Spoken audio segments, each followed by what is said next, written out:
against TerriEN, like we mentioned before. And let me confirm that they're using the exact same decks that they sent me earlier, before we get too deep in this. Cool. Looks like GodMaste is using his Mage deck. And let me check TerriEN's submitted deck real fast. Alright, and he's using the Druid. Nice. Alright. So far this game, it looks pretty solid. We have some nice low drops. The stuff that summons other secrets, like the Killer Mage, the Mad Scientist, and the Mana Worm as well. And then TerriEN also has some really good strong ramp. Oh wow, even top decking the Wild Growth on turn 2, so he's off to a great start. He can even do a Pilot Sky Golem next turn, which would essentially be turn 3. But here we go, GodMaste's huge start. We have many secrets. He's able to play basically 6 mana worth of stuff on turn 2. So GodMaste is basically off to a huge start as well. Here Max looks like he's gonna go with the Pilot Sky Golem, and it's gonna get counterspelled. So Innervate was counterspelled. Now here we go with the swipe. I guess he's threatened a little bit more by the Mana Worm if he kills that. Yeah, and he goes for it. Okay, nice. So as far as GodMaste's next turn, he might do like a Mirror Entity, which would really nice against like a Lotheb, considering that's probably what we'll see on turn 5, and he goes for it. Okay, cool. So his other options would have been like Mad Scientist, but I obviously like the Mirror Entity a little better. It's going to summon a 5/5 for him. Here Max probably has to play out his curve, which is... Oh, it's going to be a swipe, never mind. So does that mean Mirror Entity will get a Pilot Sky Golem? That would be even better. But here goes with GodMaste with his Shredder. And here Max, okay. He should probably test the waters with the Shredder first. Obviously it's gonna get Mirror Entity, but that's better than a Pilot Sky Golem. And here powering just to fill up the mana curve. Now GodMaste has 2 nice Shredders. I'm guessing that he might trade one. Actually, he might just go for face. We know that he has like fireballs in this tempo deck. Yeah, he's just going for face with everything, I guess. Yeah, alright, everything. That leaves TerriEN. Ooh, a Nourish. Okay, so TerriEN is going with a quite strange deck. So hopefully the Nourish will be fun here. Pilot Sky Golem. Now, how does TerriEN trade? He's gonna just never trade. As far as minions for both Shredders, it's hard to tell. If the Flame Strike does come down, obviously the ship's cannon is a little bit better. I have no time for games. Wow, GodMaste just going purely for face. With the Sylvanas on board, it looks promising. Ancient of Lore for TerriEN. So he's not quite out of this just yet. He can card draw, he can heal, he can block out spells, but obviously Lethal is on board, so he has to do a lot of trading to recover this. I don't know if he can even trade. I think he would have to heal to be able to stay alive after trading.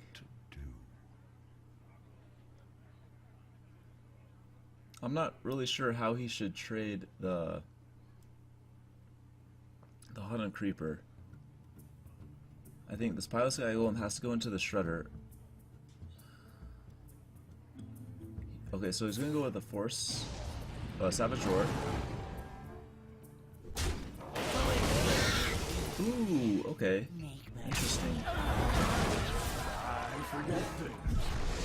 So Sylvanas steals a 1/1. That leaves... Okay, that leaves 6 damage on board, but the hero power will be lethal. So he has to heal here. Oh, it doesn't have mana. Shoot. Alright, so he's gonna armor up. That's gonna be, I guess, 1 damage off lethal. Ooh. Wait. So we have 5. Looks like he's 1 damage off lethal. So GodMaste stays not quite there. I'll show them all. Here we go with the counter spell. Now, does he use the... Maybe he uses the does he use the Patient Assassin to kill anything? No, he's just gonna hold on to it. Wait, here Max? Ooh, here Max just concedes. So GodMaste is gonna start us off. Let me just record the score. And we'll update the brackets once this whole series is done, but they just have to kind of queue into their next game. They don't really have to do anything else, so we're just gonna chill here. Let them figure it out. Let's take a quick look.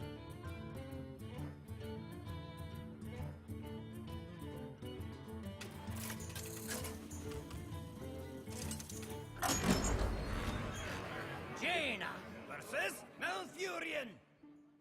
I must protect Back to the game. You asked for it. So here Max has a difficult mulligan here. No ramp pieces just yet.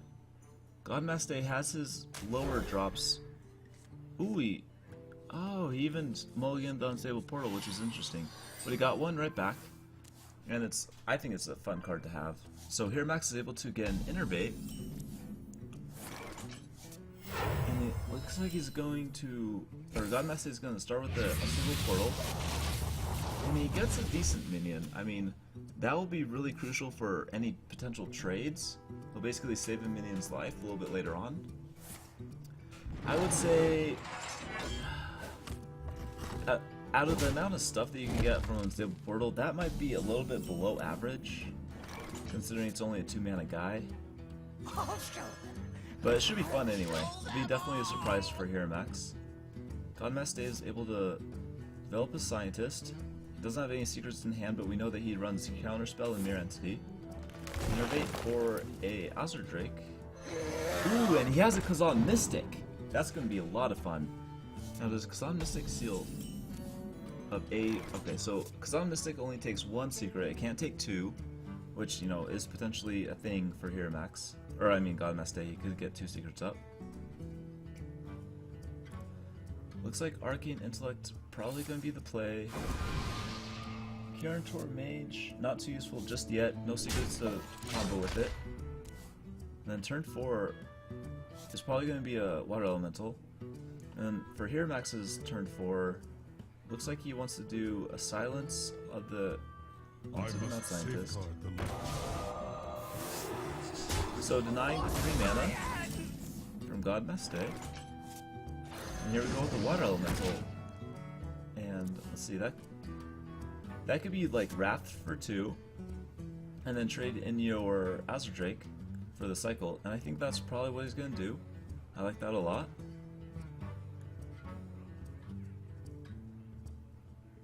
As far as other plays, he could innervate out a Shredder, I guess, but he might just sit on the mana. Oh, he's actually going to Wrath for 4, keep his Azure Drake alive. Alright, that works. That's slick. That might force GodMaste to do a hero power here, but he has plenty of other options with Lothab and a couple Azure Drakes of himself. Polymorph is going to be really nice for the Ragnaros or the Pilot Sky Golem, whichever he feels is necessary. I see. Not on my watch. So GodMaste throws a Divine Shield on Lothab, which is fairly strong. We could see just like a swipe here. Actually, no, Lothab blocks it out. Anyway, so Pilot Sky Golem goes down on 6. And looks like the Lothab's gonna do a lot of work here. Polymorph? Okay, so that means Polymorph is not gonna be there for Ragnaros, which will be a big deal for sure.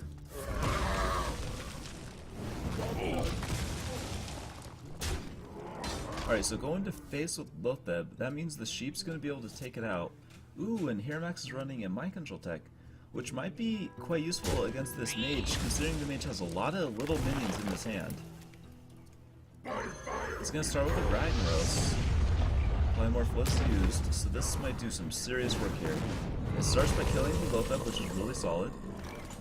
Hero Max is looking really strong right now, even though he does not have card advantage. It looks like GodMaste is just going to swarm the board. He's one off getting a Mind Control check proc. Hero Max not getting too much useful cards just yet. He can't use the Mage. I mean the Kazan Mystic. He knows their secrets, so he just wants to hold on that, it looks like. He might swipe the Shredder. That might be the play. Oh, is he going to swipe the Mad Scientist and then use Kazan Mystic? Oh my god, wow.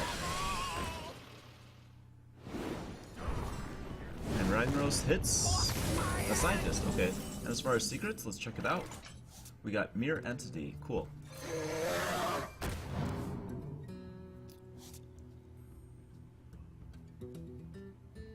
So it looks like a ping onto the shredder to allow the mad scientist to trade better.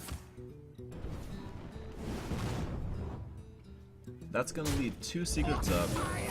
Obviously the next one is Counterspell. Ooh, an explosive sheet. Okay, that's interesting.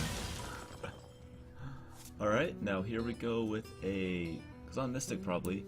And as far as what he steals, he's gonna steal Counterspell. The Mirror Entity will go off. And that's probably a fairly decent minion for Mirror Entity to actually go off on here, Max. That's probably one of his weaker creatures. He's gonna swipe down the Drake. Now Ragnaros will start to keep killing minions, and we know Counterspell is up.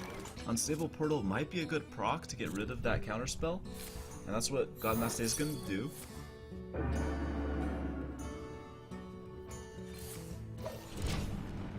Fireball's going to kill Ragnaros, sadly, after he killed like 3 minions, so... Rest in peace, Ragnaros, you did a lot of work for us. Now we might start off with some card draw. Right here, Max.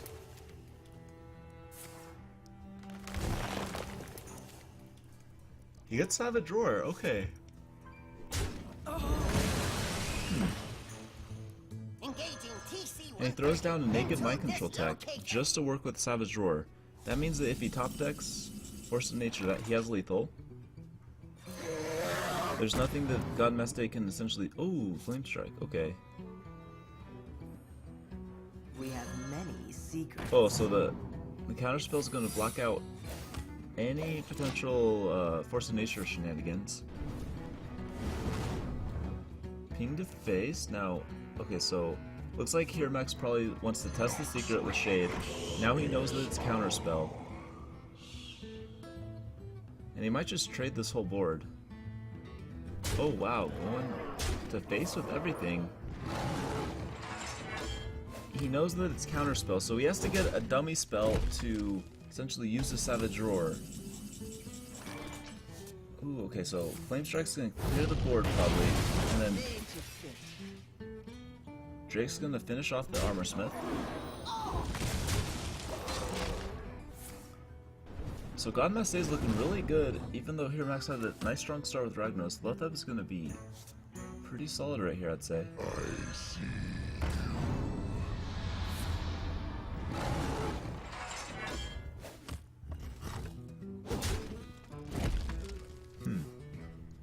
Ooh, Mirror Entity, wow. It's kind of blocked out, so he probably wants to do maybe a Shredder and a Ping after throwing his TerriEN in.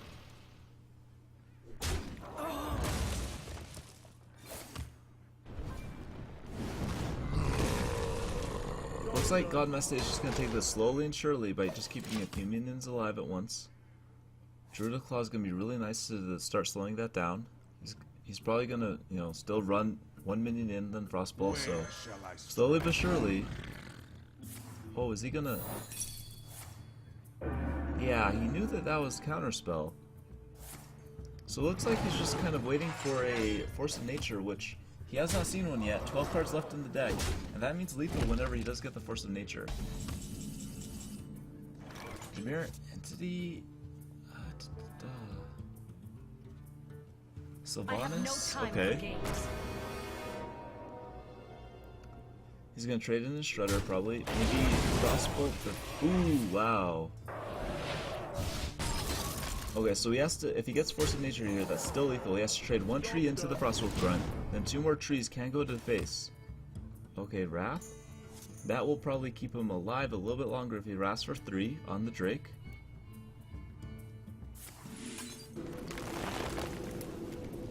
He's going to Wrath for 1.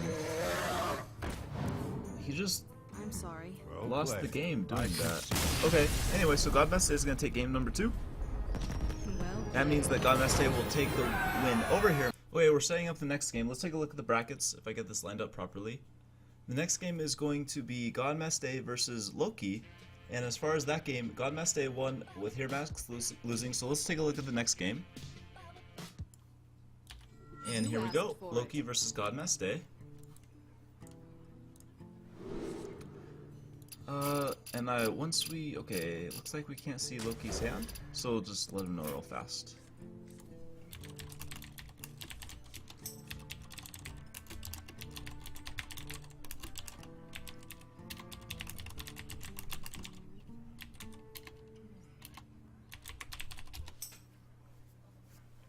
Give him a second to go through that, then we'll reload the spectator mode. Okay, cool. He got it, hopefully. Let's take a look at GodMaste.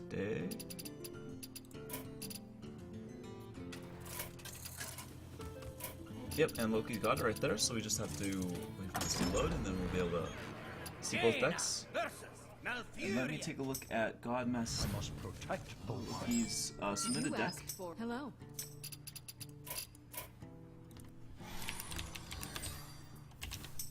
Okay, cool. Yeah, there we go. Alright, so we got... Ooh, we might have bugged out, but no worries. Looks like we have an Anoitron and a Black Knight and Druid, so rather fun deck. Let me just make sure that this is the exact same deck they gave us, considering the strange cards. Looks good so far. Okay, sweet. So, looks like an interesting start from Loki. Strong start again from GodMaste with his Mana Worm and a Mad Scientist.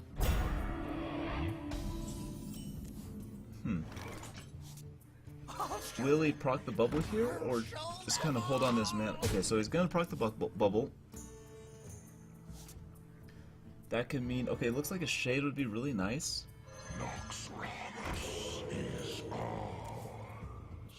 Mere Entity can go down, but he doesn't have a Kirin to go with it, but no worries.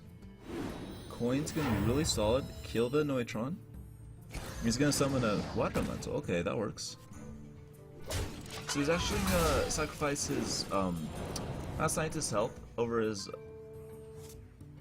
Mana Wraith, which is obviously really strong considering the Death Rattle effects.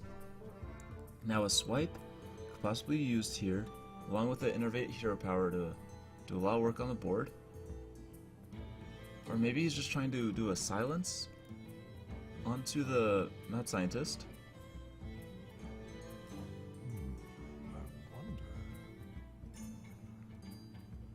That's gotta be a misclick. He's not gonna keep her the face. Yeah. He's just waiting for it. We gotta just take his time.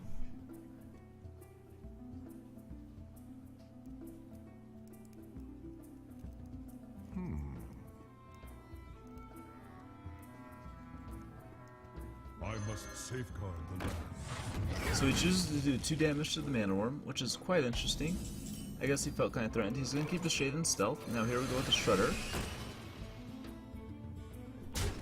And as far as the secret that we get, it is going to be Mere Entity, and going into turn 5, that's rather good. It's probably gonna snag a Shredder, or maybe a Swipe is forced to come out here instead of the Shredder.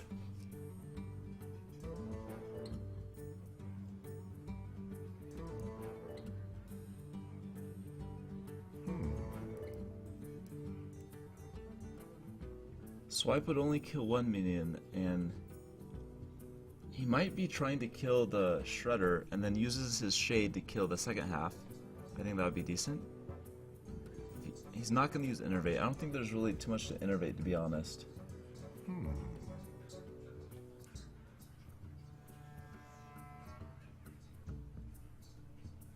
Okay, so he's going to go with the Shredder. That means that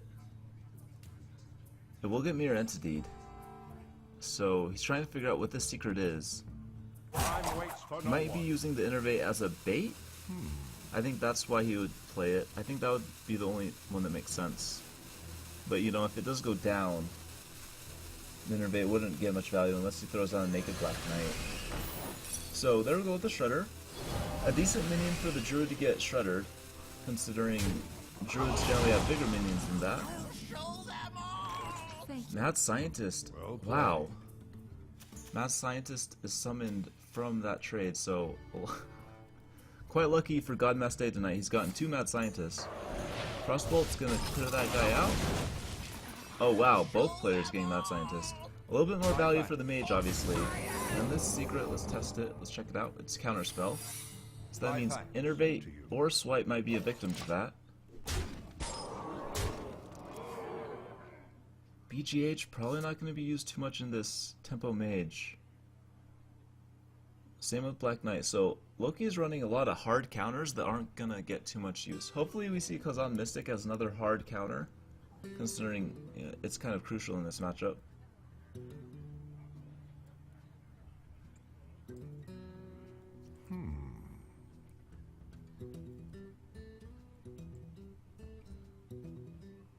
And here we go with the swipe. It's obviously going to get counterspelled. Loki's trying to play around this as best as he can. Okay, nice. So he throws down the innervate as a bait, and that worked out really well for him. So he's going to go with the swipe onto the Shredder, maybe?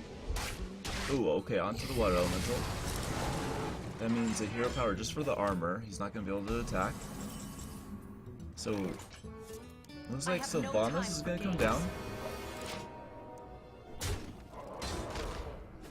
And Loki is left with...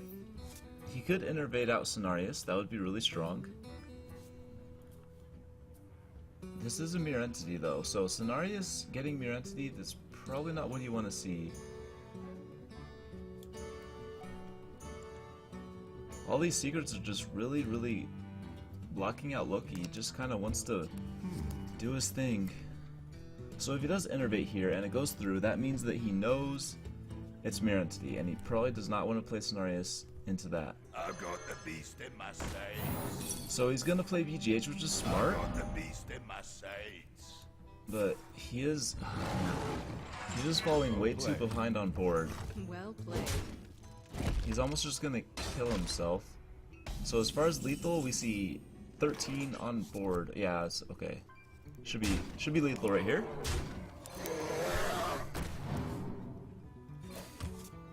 Well played. So GodMaste is going to take game number 1 against Loki.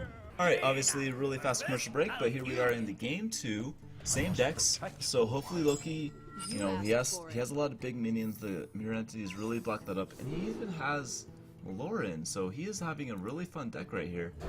Obviously it's not going to do too well against GodMaste's Mirror Entity based deck, but you know, if GodMaste doesn't get the Mirror Entities at the right time...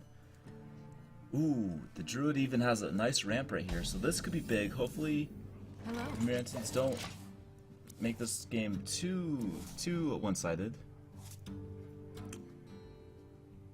But GodMaste does have a strong start. He has some decent minions to start throwing out.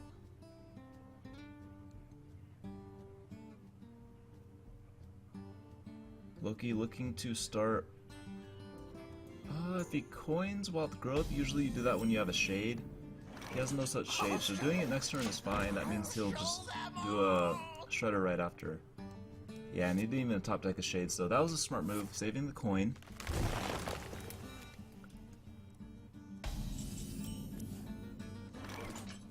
Okay, so GodMaste is going to throw out a naked Kirin Tor. No secrets just yet, but obviously the Mad Scientist is on board to screw up that plan. And Loki is able to top deck a Sludge Belcher, so he's off to a great curve. Maybe he wants to coin the Sludge Belcher out, just considering it trades fairly well with the board. Pilot Shredder is going to go down. That may be answered by a...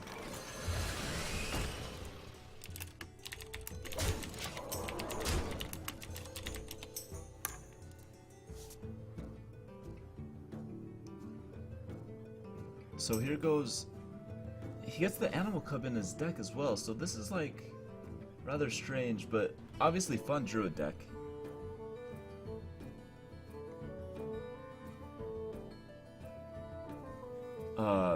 Druid of the Claw looks really strong here. Trades fairly well with the board. I mean, it will die, but you know, it does its thing. We might see Loki just... Okay, so he's going to throw down the Sludge Belcher. And that's considered a really nice counter to the Shredder, just considering the Shredder trades fairly badly with it. And it gets Net Pagel, and it's protected behind the taunt, so this could be quite big. Maybe he'll get one draw out of it, 1 or 2. GodMaste is going to start within the Unstable Portal, it looks like. And these are always fun. Let's see what he gets. Ooh, that's not good. That's way below average. He wants something a little funner than that. As we do too. He's gonna go with the Frostbolt. Throw in his Mad Scientist. The secret that comes out is going to be Counterspell. So Counterspell is alive, and there's plenty of spells at the hand for Loki to deal with. But Netpickle did not draw an extra card, so we're kind of sad about that. Looks like he's going to use the coin. That's going to be awesome to eat up the Counterspell. He's fairly happy about that. Now he can go with the Wrath, I guess. Or just drew the Claw and Taunt to hopefully protect his Netpickle for one more turn. Shall I strike? And it looks promising so far. GodMaste can't really do too much about it. He gets his double Mirror Entity in his hand, so he's kind of sad about that.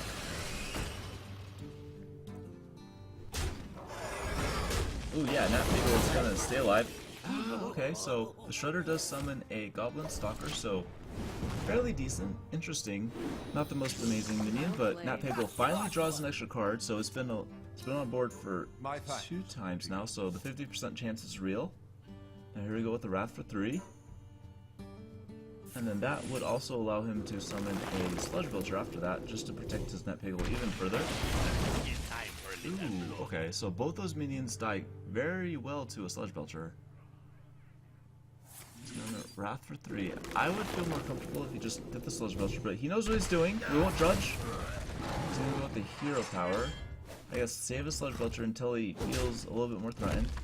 So Loki's doing pretty well, but the Mirror Entities are kind of the swinging card of this matchup. They're just about to hit the board. GodMaste kind of has a bad curve right here. He's forced just to Hero Power down Netpickle probably. And that means it's going to stay alive for one more turn, unless it's... Oh, I say unless, but he can Hero Power even if it is behind a taunt. So Maloran's going to come out. And it trades decent with the board. I mean, you have to sacrifice most minions into it, but we could just see like a Flame Strike, just to have GodMaste not really want to deal with it. But finally he gets a Mirror Entity out. Turn 8, finally the first Mirror Entity. The first secret was Counterspell, and it was answered very nicely with a coin. So Loki's playing around the secrets fairly well, but this is the first challenge. He has to throw down his little cub, probably, as the Mirror Entity bait. And how he wants to throw it down, in which form, either attack or health, is going to be his decision to figure out the best way to deal with it.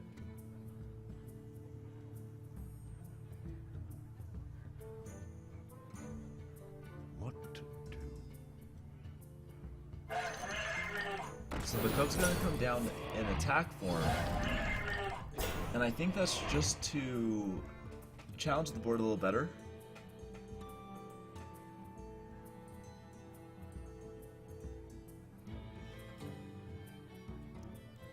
As far as his other 7 mana, he might do a Innervate Cenarius for +2 on everything, which would be really slick. Or, you know, he could just do like a swipe or whatever he wants. Plenty of options Waits for no for one. him.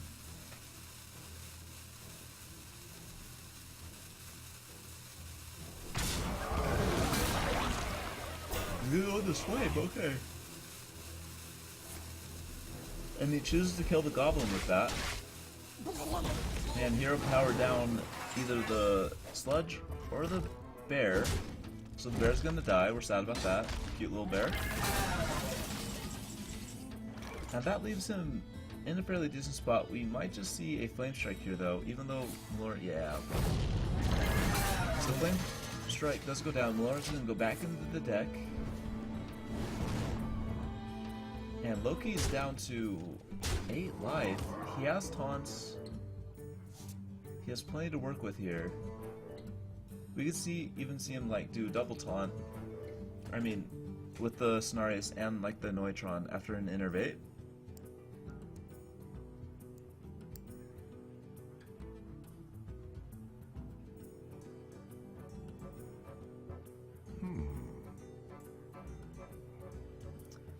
So Neutron being hovered over right now, that does kind of signify maybe a Cenarius after that.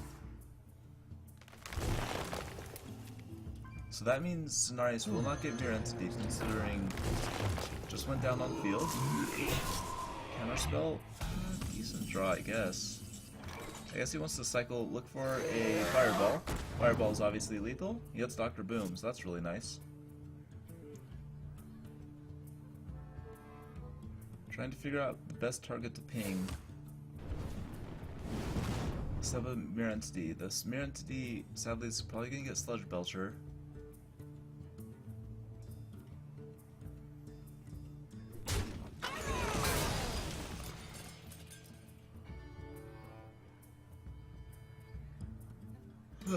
Counterspell obviously might eat up Savage Roar if he puts it out. And considering, you know, 3 targets on the field, Savage Roar does look quite tasty. So GodMaste is trying to mind game Loki as hard as possible. He goes with the Mirror Entity.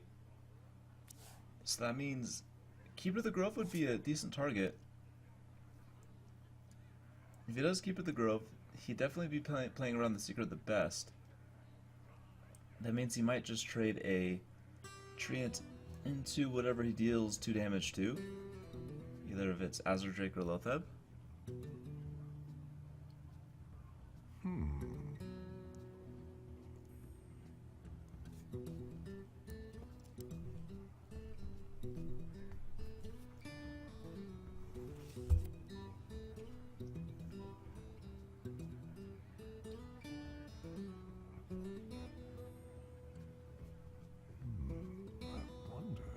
So it looks like he wants to do 2 damage to a slime, which seems rather weird, but I guess it works. So he played around the Secret the best he could. Now he's going to go with Savage Roar to do a lot of damage. Trains are probably going to trade. Cenarius himself is probably going to go straight for face. This is no way lethal, so he has to trade with his Treants. I guess he's trying to keep his Treants alive. Never mind. Alright, slick. That works out. Now, Dr. Boom's probably going to be played along with a counter spell. No more spells for Loki just yet. He just has the Sludge Belcher, which he can use nicely. Now, as far as trading with... Ooh! He top decked BGH. This is nice. That means he could fill out his crit perfectly with a hero power. And so it looks like he wants to test the secret first. He knows that both Mirror Entities have been used, but so he knows that this is counterspell.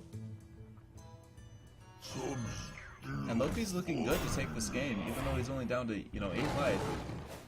He's probably just gonna go purely for face right here, not stressing the boombots too much. Flame Strike is probably gonna do a lot of work. Yeah, let's see, Mana Worm even. Okay, here we go. The boombots are gonna take out the Sludge Belcher and potentially hit Cenarius. Okay, hits his face for 3.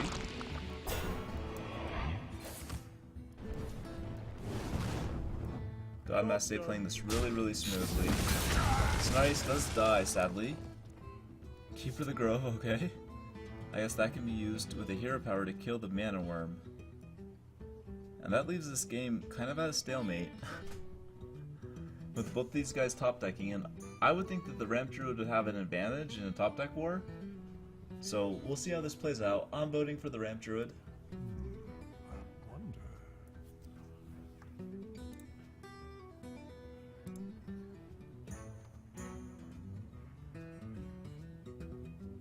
I must safeguard the land. Nice. Yep, he's gonna do the trade-off here. And let the top deck wars commence. We know the secret is counterspell unless anyone is just joining us. Azure Drake is a nice cycle card. That's probably one of the best top decks he could have gotten. Unstable Portal is obviously very nice as well. Ooh. Crappy minion, but I guess it works. Ping to face. And just let your opponent kind of figure out how to trade. Well played. Black Knight. I guess that's it. Alright, nice. GodMaste is going to take game number 2. That leaves him with 2 wins. Obviously, Druid Mirror, like we saw both these decks before. Loki is running the fairly tech-heavy combo. Here Max is going to be sporting rather interesting with the Nourish. I would assume that he would want that more for the card draw rather than the ramp. I feel that on turn 5 you don't need to ramp too much, but definitely in there for some flavor.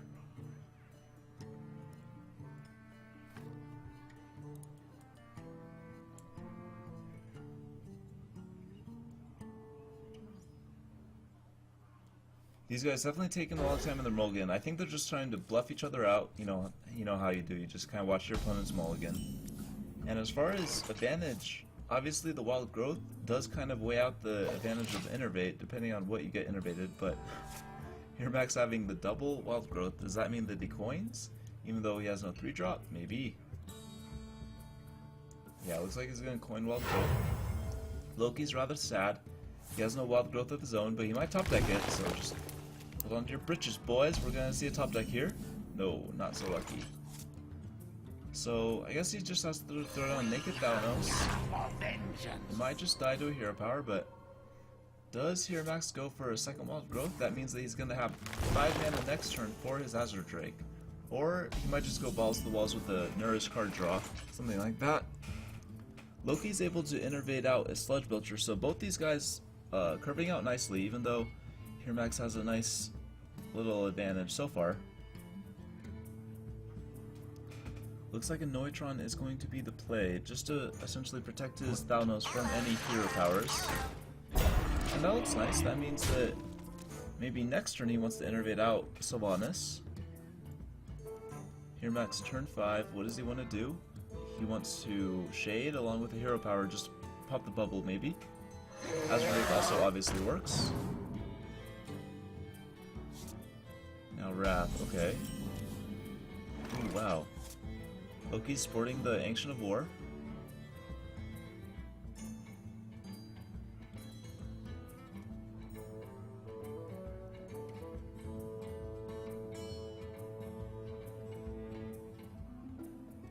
So, looks like he's gonna innervate the Savants like we mentioned earlier.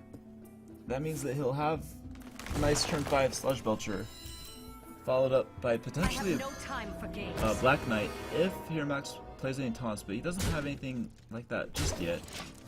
So this turn 6 could be like a swipe, maybe? Starting out with a Wrath, that would make sense. Obviously Wrath for 1. In this sense, or in this case too, considering the spell damage, but we're not gonna fret that. Swipe. Okay, interesting. Swipe the face, clear out the whole board, run your Azure Drake in. That works really nicely. Nicely way to deal with the whole board, along with killing Sylvanas. Bear Cub's gonna be quite useful. Sludge Belcher.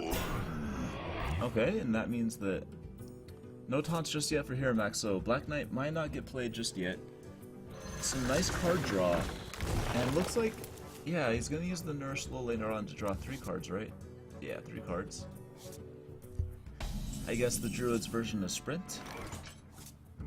Second Innervate, okay. So Loki has gotten both Innervates, while Hero Max has gotten both Wild Growths. Well, I mean, Hero Max has an Innervate right now too, so the ramp advantage obviously goes to him. And also the card advantage. So Hero Max obviously looking really nice. Looks like he wants to start with a card draw probably, and then maybe a hero power, and then playing the Bear Cub, Robo Cub.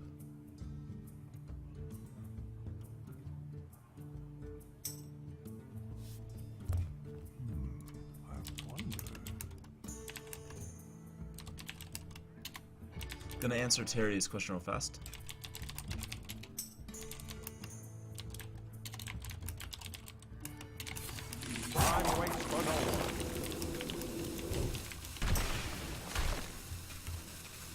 Okay, so he starts with Wrath for 1, hero power, and then that means he's probably gonna... Is he gonna trade in his Sludge Belcher? Or maybe just go to face, considering he's forcing his... Okay, so he's just gonna trade in his Sludge Belcher. It's like the Robocup's gonna go down with 3 attack, rather than 3 health.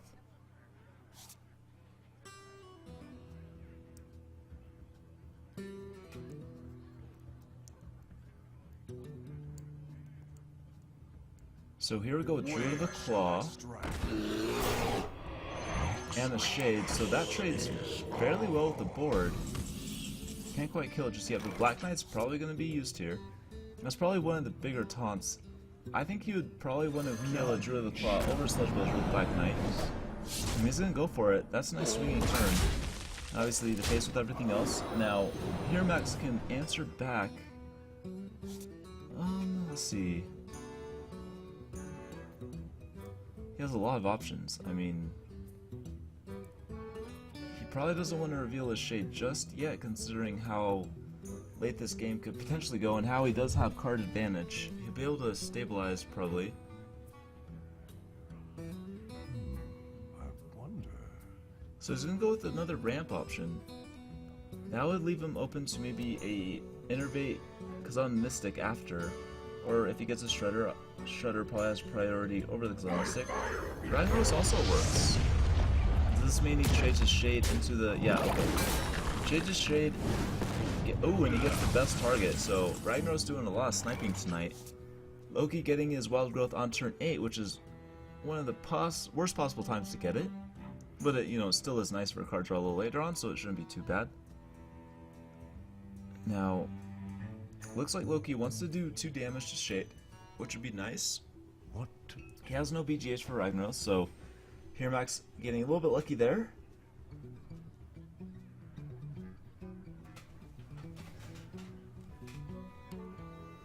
So does the Bear Cub trade into the Shade after he summons an Ancient of War? I would assume so. Or maybe he just wants to keep the Bear Cub alive as a potential Ragnaros bait.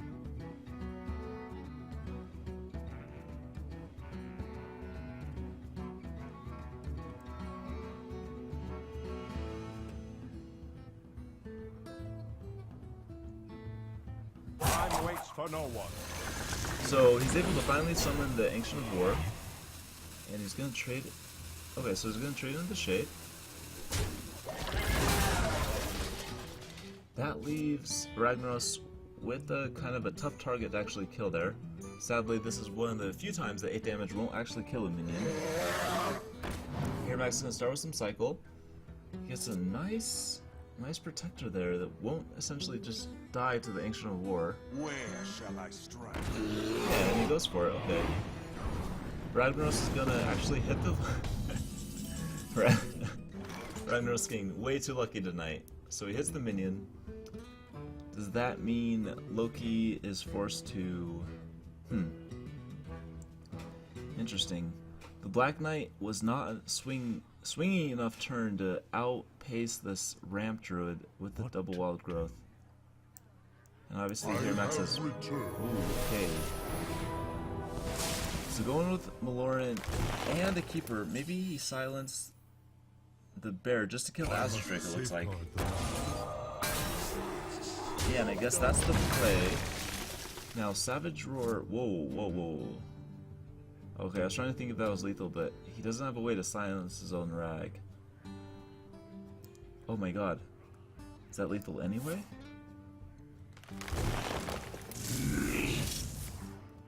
Looks like it is. It's rather close.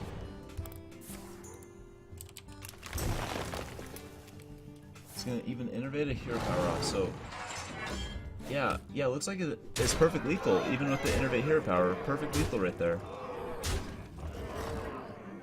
Bravo, Hero Max is gonna take game number 1 against Loki. Oh wait, we're into game number 2 against Hero Max versus Loki. Hero Max took the first game against this Druid Mirror, considering he had superior ramp with the double Wild Growth basically turn 1. But obviously Loki has the Wild Growth this turn, and he's holding a lot of little nice minions. The Force of Nature is a little bit early, but so is Hero Max's Ragnaros, so... Mulligan advantage obviously to Loki. Ooh, never mind. Wow, Hero Max able to top deck a Wild Growth on turn 2. So that's obviously the play, and he can do a Shredder if he comes in hand, but he's doesn't have a nice turn 4. That Keeper is probably not going to be played. Hopefully he doesn't feel the need to Keeper phase. That would be hopefully sad. Swipe is nice, but looks like he's just going to Hero Power and pass. Hopefully, at least. I think that would be safest play, at least. Yeah, he goes for that.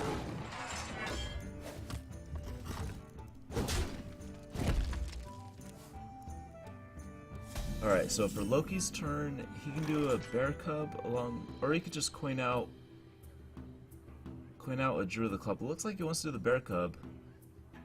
That would also mean, okay, so he's gonna do a 3 attack. That means he's gonna trade up a little bit better once Max lays down the Azure Drake.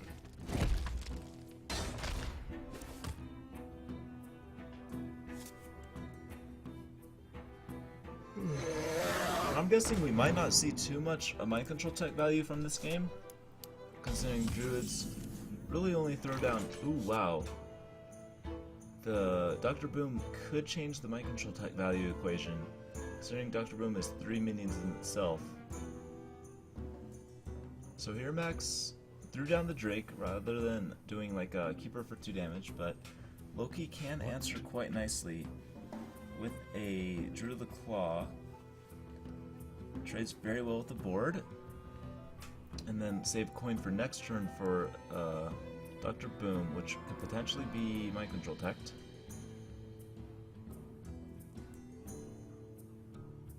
What to do? Where shall I strike? Alright, so he goes with a charged Druid of the Claw. Rather strange, but looks like he wants to value his Robocub a little bit highly, which is interesting. Now here Max is going to do a Druid of the Claw himself in charge form. Wow, okay, so these guys are just doing cat wars right now. All of the cats. Now here we go with the coin. Either coin Dr. Boom or coin Ancient of War. I wouldn't see any reason to do anything other than that. But he disagrees. Looks like he could still do, you know, coin Innervate. Yep, there he goes. So, oh, Ancient of War, maybe? Dr. Boom, alright, that looks better. Considering the Ancient of War is more vulnerable to stuff like Silence. Now here Max doesn't have a BGH. He does have a swipe, I guess, to get rid of the boom bots. Now, by throwing that out, that means he's not going to swipe. That would just be suicide for the Shade. Looks like a Shredder as well, so that looks really nice. It's going to set up him for a nice swipe turn a little later on. Even though the Shade might just die, but he'll probably play around that a lot better than we think. So here we go with the Ancient of War, and if everything goes to base, that means that Mind Control Tech is going to get some really nice value here. Oh my god. And there's 2 giant targets. Oh, so Loki's really smart. He's not going to play those games. He tried to kill the Shade. He didn't get quite lucky, but he got rather, you know, he got smart, I think is the best way to say it. So Keeper goes going to silence, basically dealing 5 damage. Now, does the swipe essentially work with the Shade to kill off Dr. Boom?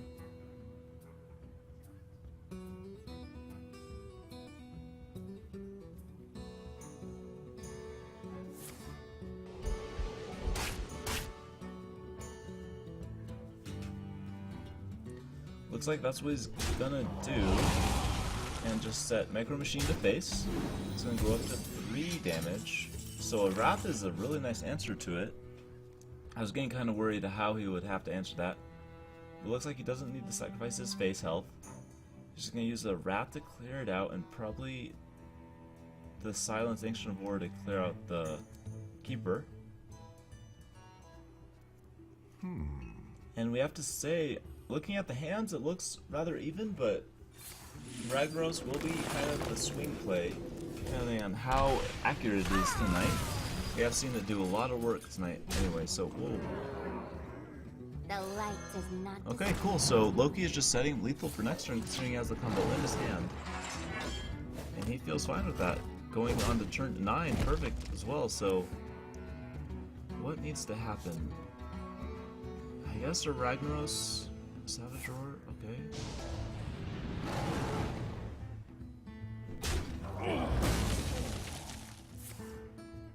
Okay, so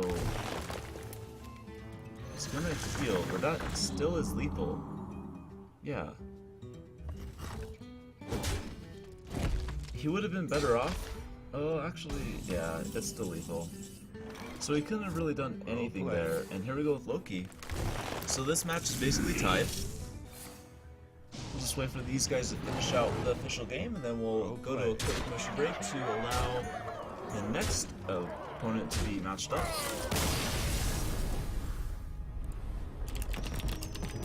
TerriEN versus Malfurion. Nice, so I must protect the one. this is the first time seeing TerriEN will tonight, so rise let me just against you. confirm that he's submitted me a Druid deck in this fashion. Hold on to your britches, everybody, while we make sure this is legit. Yeah, okay, so I have a feeling that TerriEN is a Korean player, and HeroMax I know is a Japanese player. The reason I say TerriEN is a Korean player potentially is because the Druid deck that he gave me has a title in the Korean language. So that'll be really cool. We have a lot of international competitors already, so that's really awesome. Now, as far as this specific game, obviously HeroMax to a huge advantage with the wild growth. That's kind of how this match will probably play out. So, right here, right now. Oh, did we just? Yeah, I think we might have disconnected. So, hold on a sec.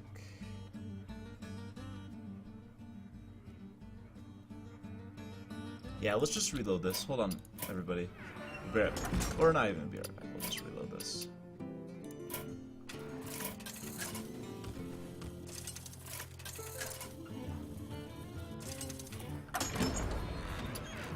Yep, so we did disconnect. They are on turn 5, so they're just blazing through this game. Okay, so as far as how the game stands right now, it looks like a little bit juicier minions for HeroMax. But TerriEN is looking quite nice. I must The Keeper of the Grove can target the Fairy Dragon. It's the same way the SS7 agent is able to target it. Sludge Belcher's going to challenge that quite nicely.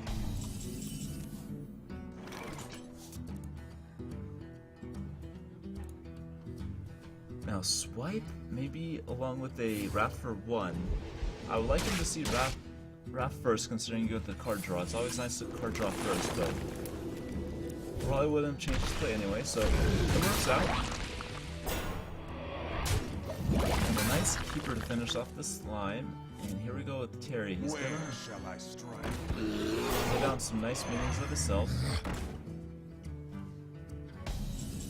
Black Knight for the Druid of the Claw when it comes out, which might be this turn. Unless he wants to... Ooh, Dr. Boom. Yeah, there we go. Just gonna hold on his Keeper attack, so not wasting that guy. Mind Control Tech would be huge here, but Terry does not have it, so... Looks like he's just gonna start trading away the Boombox. Hit for 3 is rather a big deal. That does mean that the Wrath will basically finish off the Dr. Boom himself.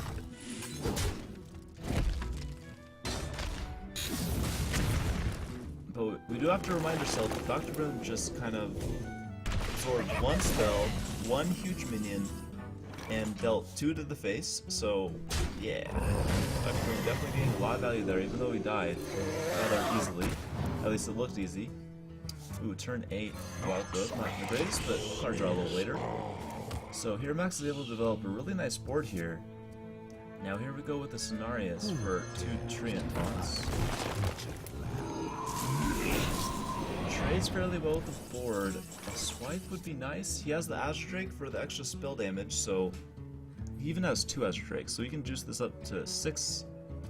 Yeah, okay, so yeah, this is gonna be nice. He's gonna Azure Drake, Swipe, and then trade in his Keeper to basically kill everything on the board. I vote he does that. We'll see if he agrees.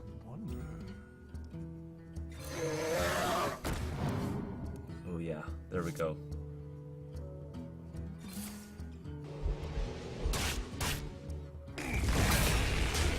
And TerriEN is not looking too good. He needs a taunt to come down so he could have a nice swing turn, but it might be even too late for that. He has a Swipe to essentially start answering the board. He might Wrath for 3 on the other Azure Drake, basically killing both of them.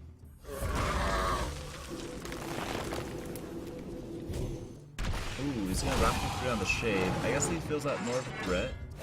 He's gonna Hero Power Face probably. Now, a Forza or Savage Roar is lethal, but Sun Mystic not yet, so Lothab along with a Shade?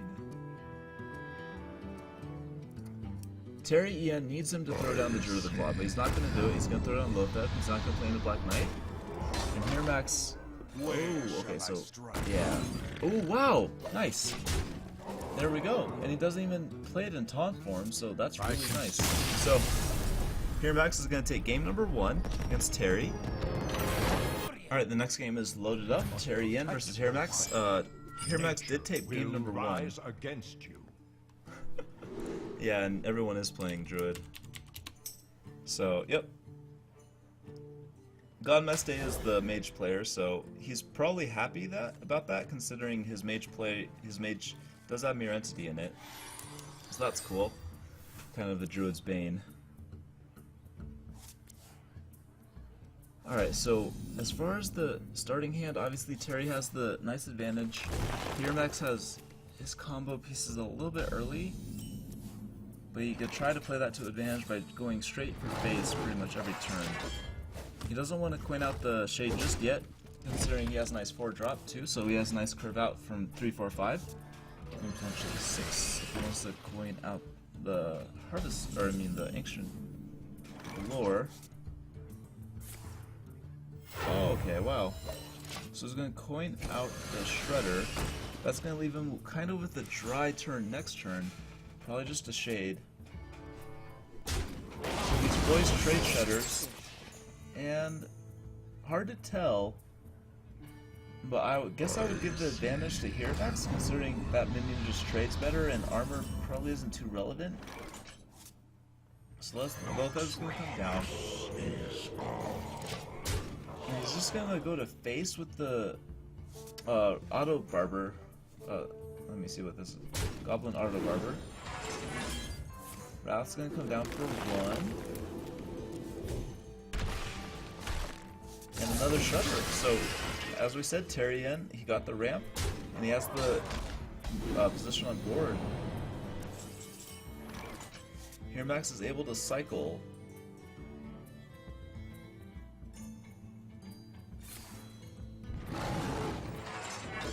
So it looks like he doesn't want to cycle, just set up a Shade, I guess, after killing the Armor Smith. I guess considering his hand... Ooh, wow. He's gonna trade in the Shade, I guess, right here.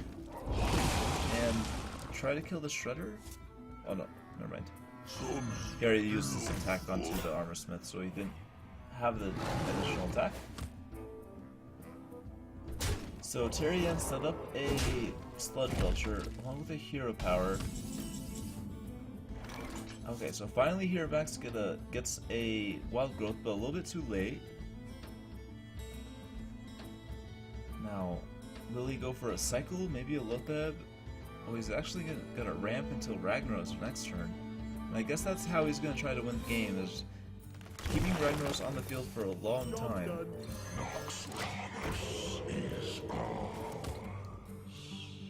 So Terry...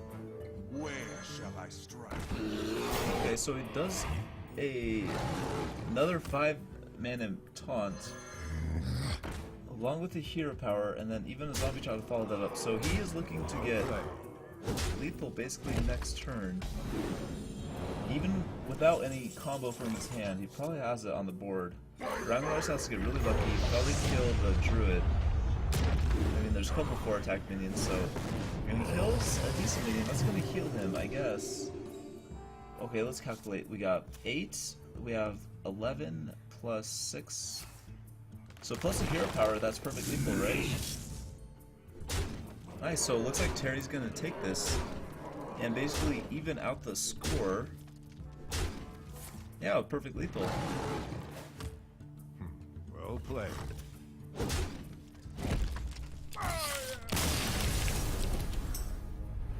Jaina versus And this is TerriEN versus GodMaste, like mentioned before. Protect the wild. GodMaste is looking really dominant right now with his Mage deck. TerriEN just started playing, but he was the crazy guy that got like a 7-win streak with pretty much every deck in the game when he did his top of the tree run. And he has a really nice curve right now. BGH not too attractive, but there is Dr. Boom in GodMaste's deck, so that will be used eventually probably. Hello. So here we go, Terry's gonna spin his wealth growth out.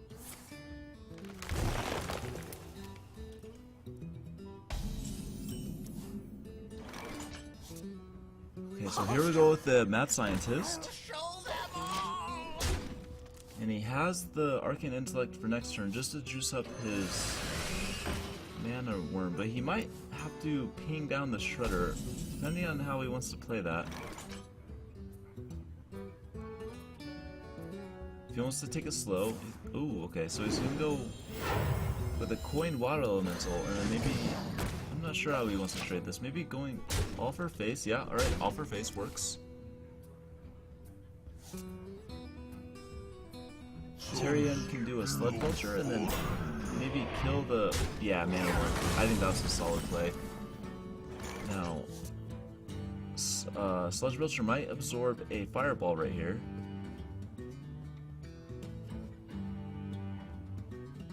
Mirror Entity would also be pretty big. And as far as secrets, what do we get? We get a Mirror Entity, so that means the current one in his hand can't be played. But obviously Mirror Entity is kind of the big one that you want against a Druid. Counterspell is probably more useful against like a Rogue or something. My new recipe. Okay, so here we go with the Wrath for 3. And the Crazy Alchemist is maybe a little bit below average. Looks like TerriEN is just gonna use the BGH as kind of like a tempo guy to absorb the Mirror Entity. That means Dr. Boom's probably not going to get answered, but we don't see it just yet in the hand. And GodMaste might set up another Mirror Entity, which would be kind of devastating considering TerriEN doesn't really have too much to play around. He has just huge minions in his hand.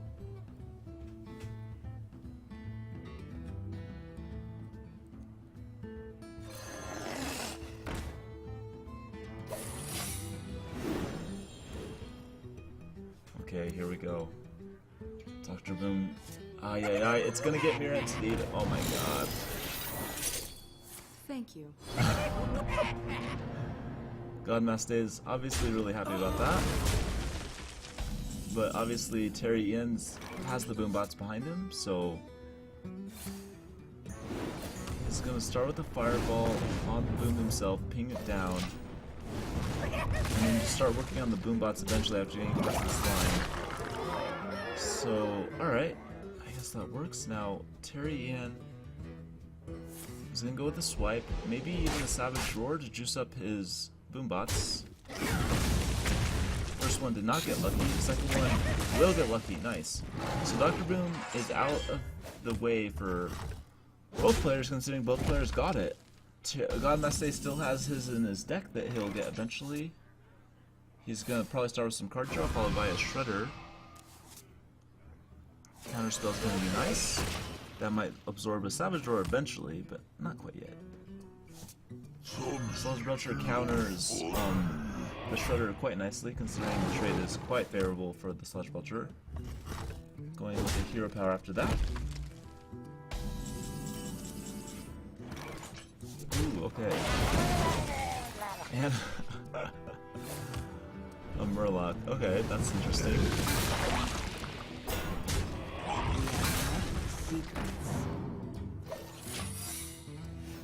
And just gonna sit on 3 mana since the counterspell is free anyway, so TerriEN probably knows that this is counterspell considering he saw both Mirror Entities already. He's gonna start some card draw with the lore. Maybe set up a Shredder, a Shade behind that. Now, I don't know if he has like another Wrath, but that's probably one of the better things to get counterspelled. Oh my god. So Unstable Portal actually gets a Faux Reaver 4000, so this is going to be a fun card to see played. So it looks like it's going to be played just right here. Restrictions offline. Harvesting servos engaged. Wow. So TerriEN is going to have a difficult time dealing with that. I have no time for games. But Sylvanas is one of those minions that can definitely deal with it.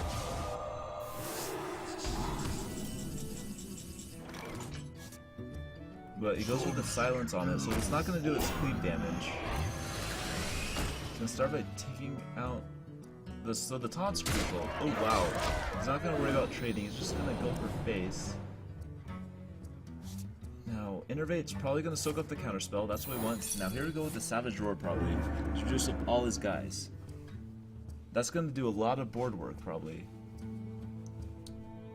He can kill a lot, considering he has a swipe to even... So looks like he just wants to do a swipe and not the Savage Roar. So he's going to hang on to the Savage Roar. He realizes he doesn't really need to clean the board too much. So Flame Strike is going to do a lot of work here. But he can't kill off his own guy. So he's gonna Frostbolt it? Oh, he's gonna Frostbolt the Sylvanas and then do a Flame Strike. That would be really cool. Never mind, if he's gonna ping there, he's not gonna Flame Strike. Okay. So that means that Sylvanas won't get any value here for a bit. Probably just go for face. TerriEN has already seen one fireball, so he's probably not too worried about lethal. Sylvanas does trade in, essentially to remove the fact. Now GodMaste does have to Flame Strike whenever he feels kind of in danger. He would need his Dr. Boom to probably get him to start rolling again.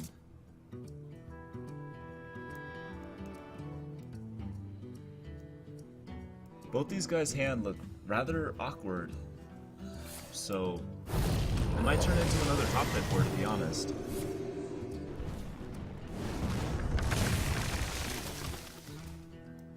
Okay, so TerriEN's able to draw, but whatever he draws is going to get fireballed probably if it's a nice big minion.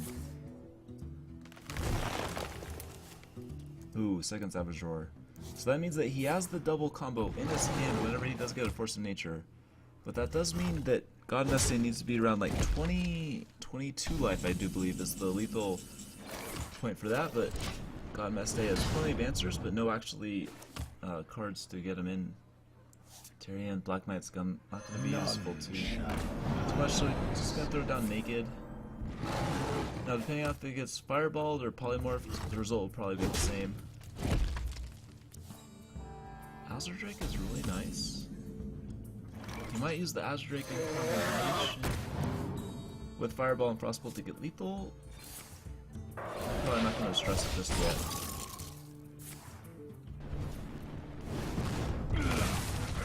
Okay.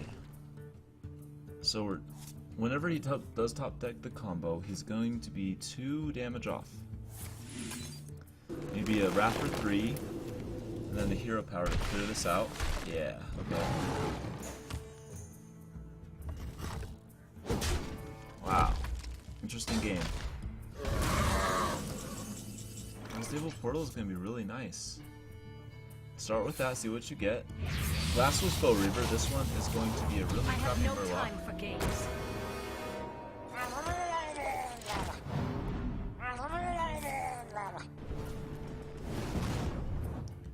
So that's lethal on board. Oh man. But TerriEN could do Lotheb. Wait, let me...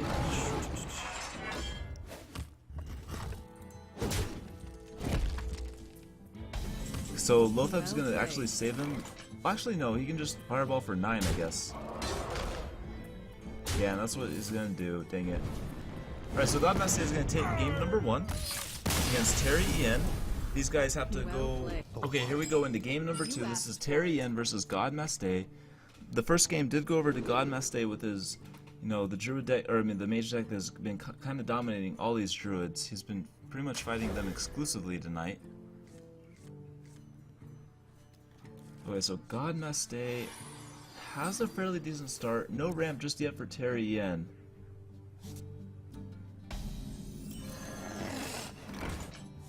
Mana Worm's gonna go down. Okay, so TerriEN has a rather slow start, but we might see like a coin counterspell just to essentially get things rolling.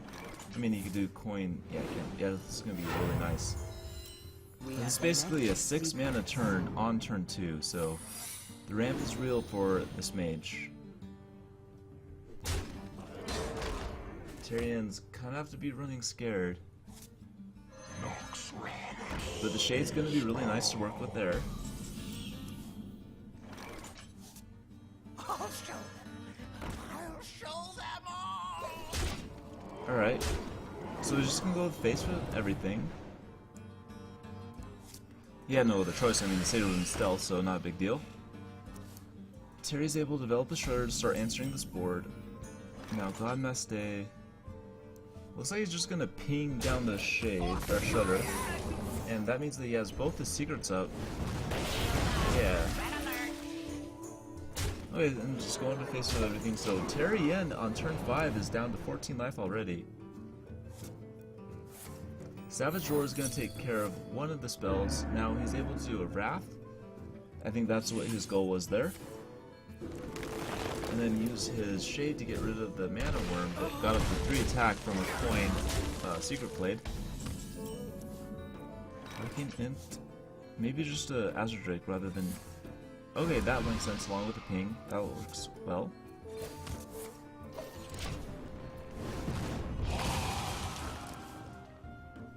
This Temple Mage looks to be doing quite well. He's gonna proc the Mirror Entity with a BGH. And beyond that, looks like he's just gonna Hero Power. So the Shield Minibot did a lot of work there. The Shield just absorbed 4 damage, so hella props to him. That's 2 secrets out of the way so far for GodMaste. He's gonna start with Unstable Portal. Ooh, Alarm Robot. That's going to be a lot of fun if GodMaste can get control of the board once again. Might throw it down. Probably not though. So if anyone's unfamiliar about what Alarm Robot does, it's if it stays alive on field for 1 turn, it will basically swap places with a card in your the minion in your hand to be specific. So the Alarm Bot basically could summon any of these 5 or 6 drops, or even 7 drops with Dr. Boom. Dr. Boom looks really solid here considering TerriEN has already used his BGH.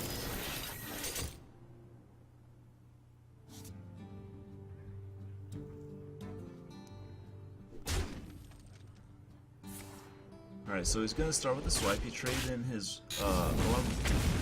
Okay, that's decent. Okay. That does kind of put him in combo for double fireball, but we haven't seen 1 fireball just yet, so he's gonna hold on to that. Water Elemental does look nice, but he probably wants to maybe play out his heavier drops. So I would see an Azure Drake along with the Mirror Entity being played here. I think that looks solid. He decides to go with the Loatheb instead of an Azure Drake, which is, I mean, it's smart. I mean, it trades better with the board. It would force... Oh, he's gonna go with the Alarm Robot. Okay. Interesting. So I guess TerriEN could do like a charge form to actually kill the Alarm Robot. Where shall I I think strike? that's what we'll see, but he chooses to do a bear. And he has the Black Knight for it, but he can't use the Black Knight just yet, so it looks like he's just gonna stall. And Alarm Robot's gonna go off. So, I don't know if that was a misplay. TerriEN could have killed the Alarm Robot quite easily. So that's quite interesting. I'm not sure about that one. It almost feels like a straight up misplay from TerriEN, to be honest. GodMaste is throwing around his muscles right here. Alarm Robot is real. Now, TerriEN probably doesn't have an answer for it. This might just be GG unless he gets... Maybe he gets a swipe or something. But... I'm not sure. He has the Black Knight. Oh, he gets a swipe. Okay. That's gonna kill 2 creatures. Well, 3 if he trades in his Shredder. Oh, that's not too useful. I don't know if you can activate that in the Druid deck. Alarm Robot's gonna get used right here, and we see it swap minions with the Azure Drake. Okay. So that's not quite lethal just yet, but obviously GodMaste is having a lot of fun with the Alarm Robot. And TerriEN is probably gonna have to give it up here soon.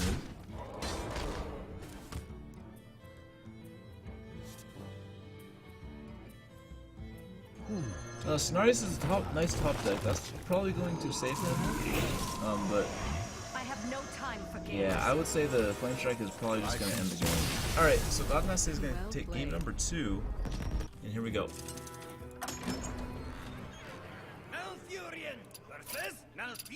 Alright, so this is obviously Druid Mirror. Everyone is pretty much running Druid except for GodMaste and CrazyMage, which we haven't seen CrazyMage at all. He just logged in. So after this game, after these guys play twice, we'll see CrazyMage basically go through all his battles.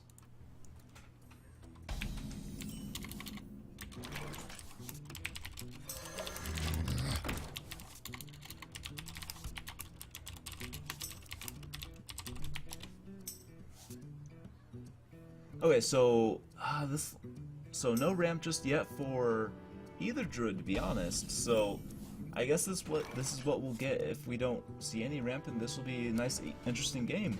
As far as a curve, I guess Innervate is ramp, so I can't say that.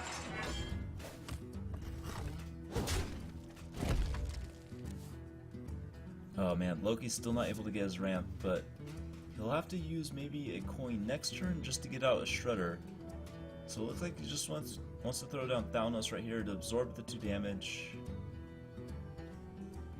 He can't really coin anything out, so his choices are either Thanos or Hero Power. He chooses the Hero Power, which I think is smarter. I think you want to keep the Thanos for a swipe, considering it makes it one of the best AoEs in the game if you actually get some spell power behind it. TerriEN does get a Wild Growth, so he does get his both ramp cards. That's going to give him a nice Druid of the Claw next turn. So Loki's not looking too good. I mean, he does not have his ramp, but he is able to develop a nice minion in the Shredder, probably. Oh, even a Keeper, okay. So he's going to kill the Zombie Chow.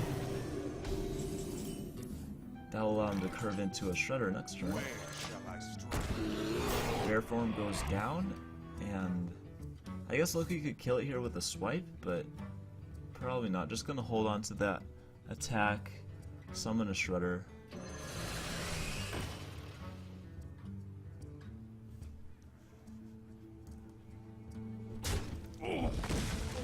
Oh, so he doesn't hold on to the attack at all. He's just gonna straight up kill him. So looks like a Wrath's gonna go down, kill this first out of the Shredder, and what will we see from owls? An owl. Okay, so that sucks.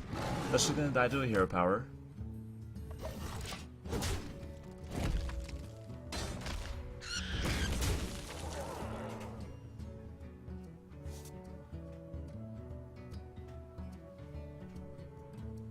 So Loki's trying to think here. I guess he could swipe. He doesn't really have a nice turn 5 play. A Shade and a Hero Power looks decent, but hopefully not. What to do? So he's gonna go with the swipe. And that means that he has nice card advantage, so he'll start curving out to his huge cards here shortly. But so far TerriEN is able to hold on to this board quite nicely.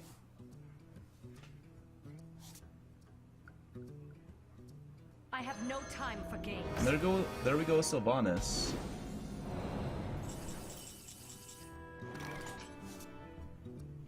I must Keeper's gonna silence it, and looks like he's gonna trade Hero Power into it.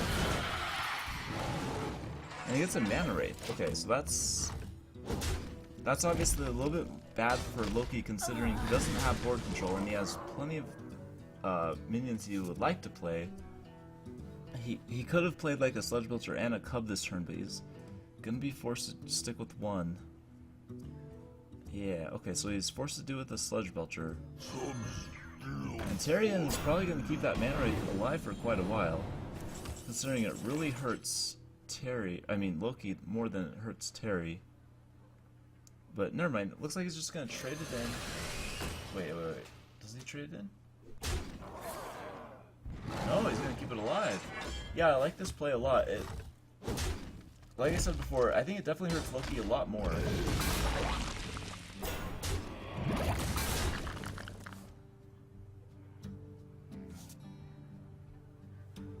Okay, so he can do Maloran, he could do Ancient of War.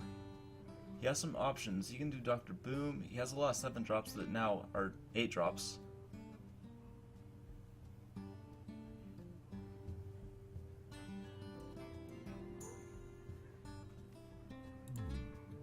wonder.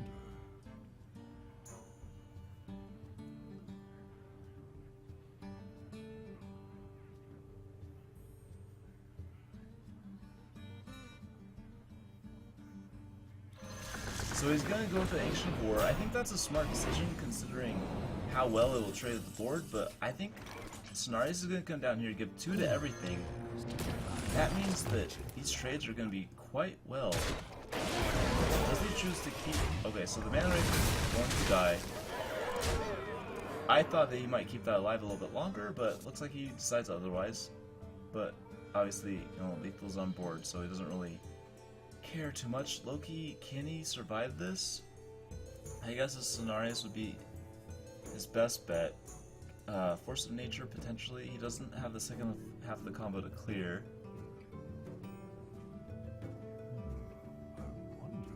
Even if he does Cenarius, I think he's still dead.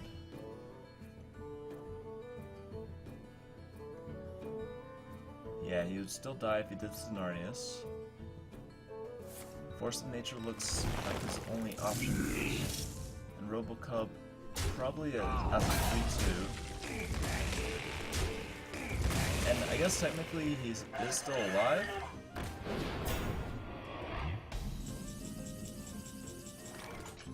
Okay, so Sludge Vulture and Shade. And he's gonna put Loki down to 3 life.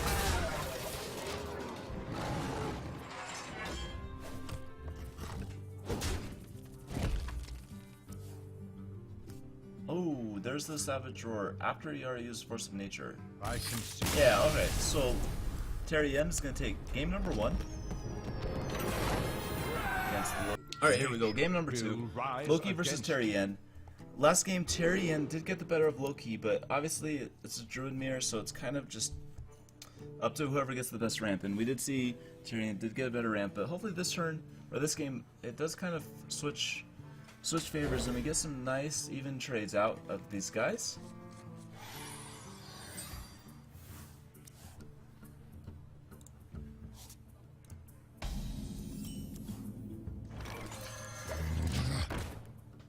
Alright, so TerriEN obviously has the huge start with the Zombie Chow, and he even has a Wild Growth along with an Innervate to follow it up, so he's going to have a nice turn 3 Shredder coming out. Loki's forced to throw down the Thanos. He has the combo pieces in his hand already, so kind of awkward. Wild Growth's gonna go down, trade away, kill Thanos. Yeah, Loki not having a good turn 3. He has the Shade. I guess that's one of the better turn 3s anyway, so. Doesn't have a ramp just yet. And TerriEN is just curving out very nicely. He doesn't have a 6-drop just yet, but you know, he could obviously, he has a couple turns to get one. Loki's also curving out quite nicely. He'll have a nice 3, 4, 5. He can have, he can even get nice 3, 4, 5, 6 if he innervates out the War. So hopefully this curve will allow him to do quite well. He's going to keep his Shade probably in stealth. They're going to trade Shredders. Oh, interesting. So the Pint-Sized Summoner is going to allow him to get a nice 4-drop out, which could be Sylvanas. I guess Druid of the Claw works as well. Where shall I strike? Okay, so not using the Pint-Sized Summoner benefit just yet. He's going to coin Hero Power out to kill the Armor Smith, or the Weaponsmith, I guess you would call him. Master Swordsmith, okay.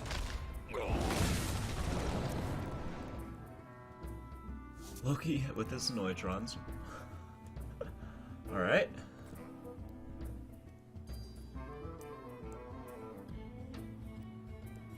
So Innervate's gonna go down on the Ancient of War, and it trades fairly nicely with Bordia to basically throw everything into it. He has no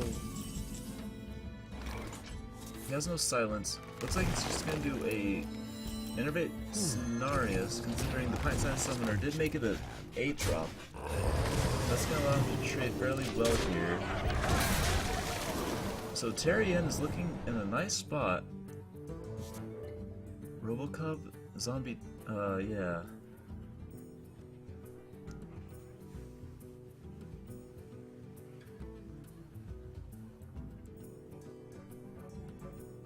So here goes Drew of the Claw. It doesn't essentially do much. It's probably just gonna die to a Scenarios Hero Power. But I guess you have to start throwing stuff out just to hurt your opponent's minions.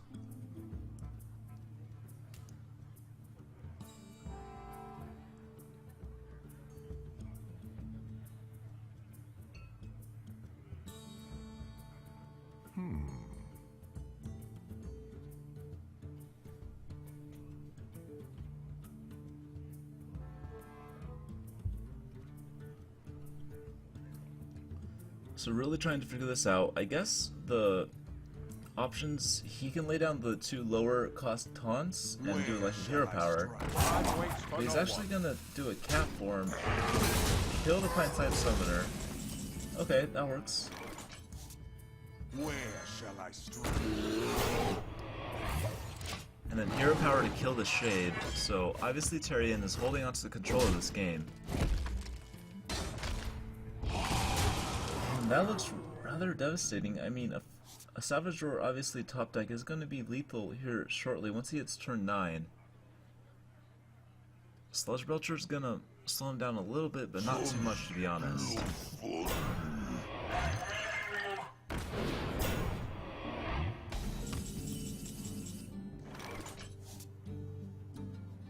Ancient of Floor is definitely going to make sure he actually draws into the combo. Oh yeah, there it is. Alright, so the combo's real. Yeah, okay, this is gonna be a problem. Loki has to... okay. I guess Dr. Boom is the play, but he is pretty much dead. 3 minions on board, can't really kill them too much. Dr. Boom, you know, it's a nice card, but it's not necessarily effective exactly when you summon it. Loki would have to do a Force of Nature and a Noitron, probably to stay alive.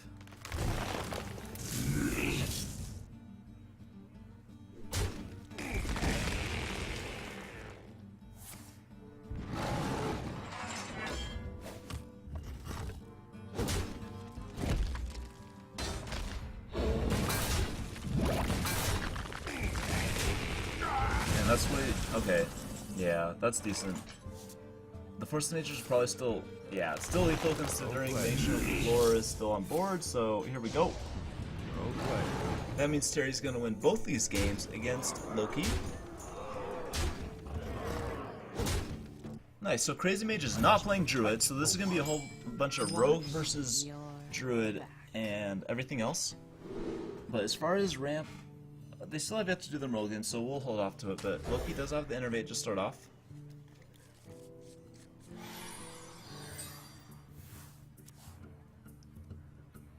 Alright, yeah. So does he just Innervate out a BGH? Now, CrazyMage is running Dr. Boom, which is not a card usually seen in Oil Rogue. Let me just make sure this is the same Rogue deck that he sent me. I know he sent me the Rogue deck, but just let me make sure. There's like Dr. Boom and stuff in there. So Innervate, ooh, nice Innervate top deck for Loki. CrazyMage probably just gonna dagger up here, the standard Rogue turn 2. Nice, so this is the exact same deck that CrazyMage sent me, so that's on him.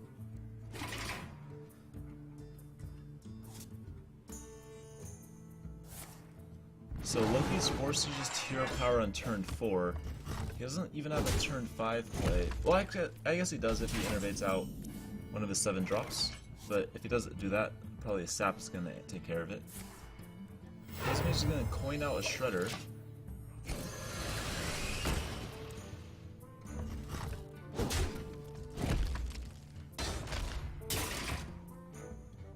Black Knight's probably not going to see too much use in this unless some Sylvanas shenanigans go down. So here we go with the Dr. Boom. Probably smarter to innervate out the Dr. Boom, considering the sap will probably go down, but you still get the boom bots. So probably fairly happy about that.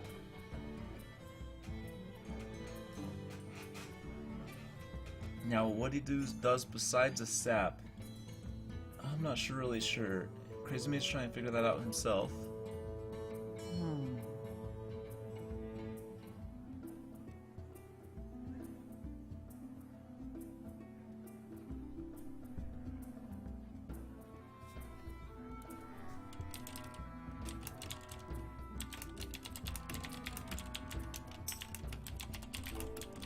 So many options. So he's just gonna go with face for the shredder and maybe just dagger up behind that along with the sap.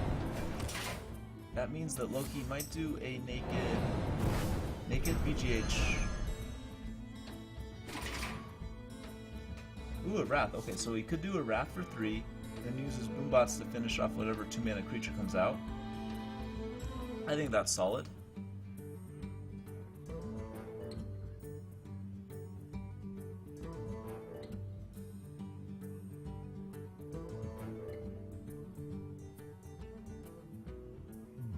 Maybe he wants to do it with the Wrath for 1 for the extra card draw. I would consider not, considering he has some nice 7 drops. He doesn't essentially need more cards. Let's see what he does here. Wrath for 1. Okay, now the boombots are going to start doing some work. Doomstare. Okay then. That means we're probably just going to go to face with his boombot. Alright. That's always fun to get out of Shredder, but this time it obviously didn't have too much of an impact.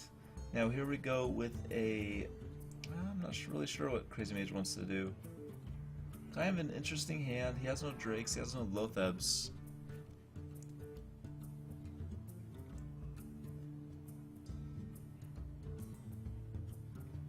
So many options.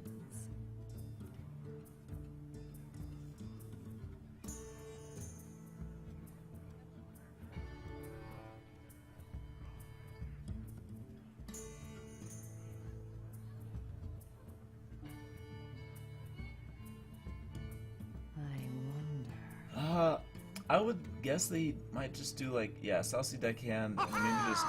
Oh, wow. Okay, that works too. So he's actually going to tinker Sharpsword Oil, prep his weapon. Now, does he attack with his weapon? He can just hold on to it. We haven't seen too many Harrison Jones tonight, but he doesn't know that.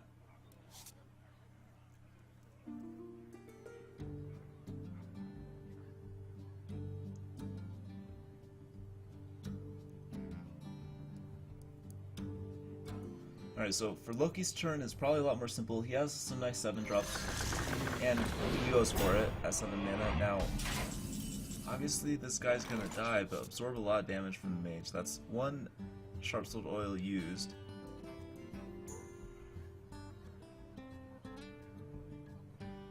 Now, how does essentially CrazyMage wants to kill this?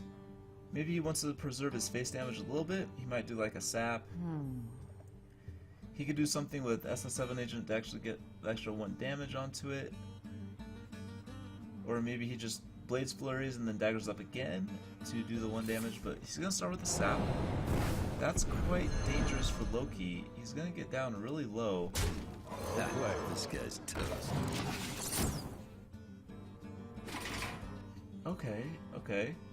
Now, a swipe will pretty much save his butt here, but that means he only has 4 mana. Yeah, okay. So that means he's probably gonna throw down a BGH. Never mind. Alright then, so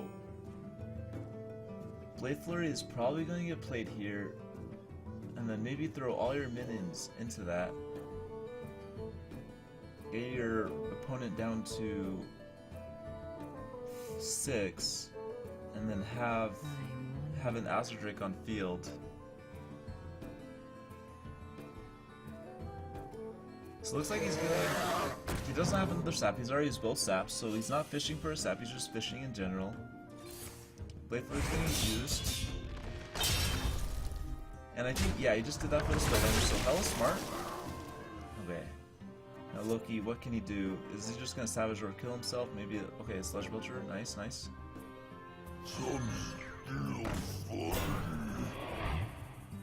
And a swipe. Okay, that works.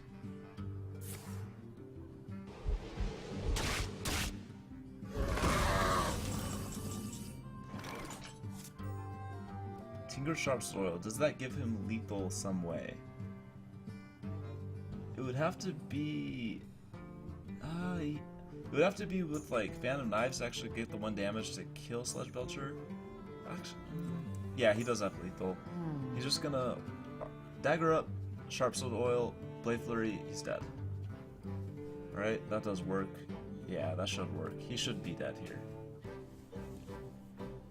If he does it any other way, he's just... Oh, whoa. Did he just... Yeah, he missed lethal right there.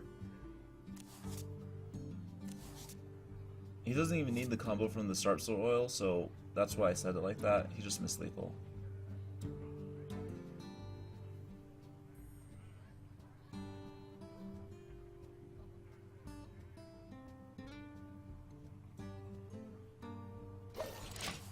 Interesting. Okay, so Loki's gonna get a second chance at this, even though he looks pretty dead, considering...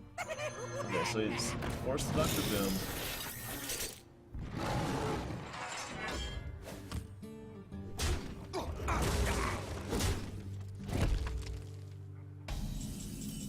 Alright, so hopefully he doesn't miss lethal this turn. Hopefully he just daggers up, oils, and does Blade Flurry to kill him, like we said last game, or last turn. Yep, there we go. Nice, so CrazyMage is going to take game number 1. Oh wait, here we go. In the game number 2, we got CrazyMage versus Loki. Job's done. And obviously the guys are playing the exact same deck, but he does get a Wild Growth on top deck, turn 1, so he doesn't have a nice 3-drop, so he's probably going to hold on coining that out. Nice, okay, now here we go, CrazyMage.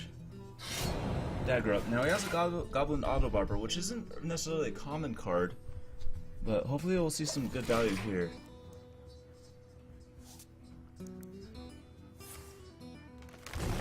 Wild Growth is going to go down.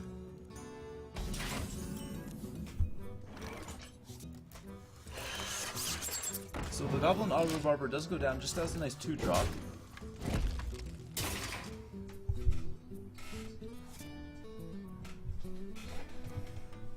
Okay, so the Bear Cub looks really solid here. Trades fairly well with the Goblin Auto Barber.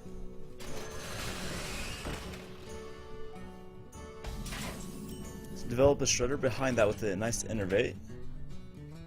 Now CrazyMage, is he looking to... I guess develop a Shredder of his own, not get too fancy.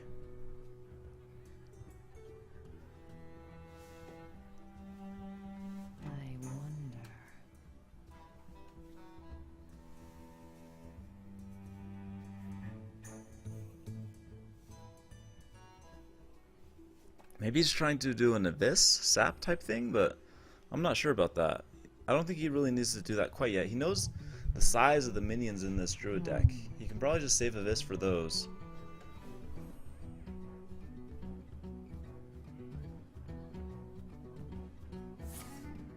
I guess he's gonna prep that out and then do a Shredder behind. So that's gonna... That trades really nicely. That's really smooth then. See what pops out of Loki's Shredder. Oh, never mind. Just I thought he was going to trade. Would have been a slick trade if he did, but I guess not.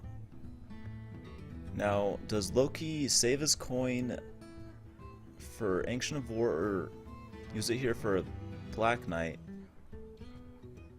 Loki's going to do the trading for CrazyMage. Whoa, Whirling Zap-O-Matic. Not too useful. It's probably going to die. But hella fun minion if you actually get to do the whirlwind effect on it.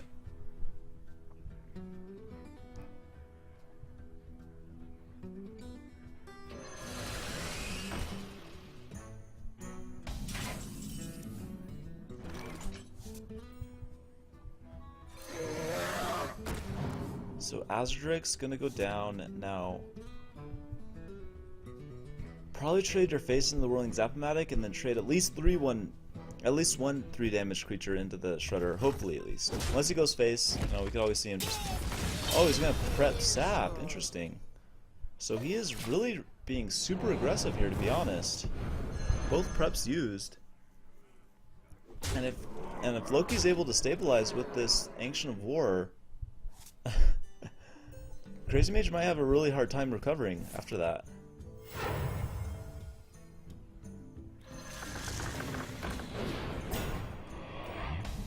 Looks like that's the plan.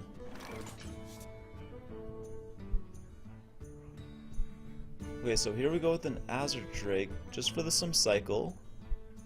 He has a sprint for next turn. So the card draw will keep coming in.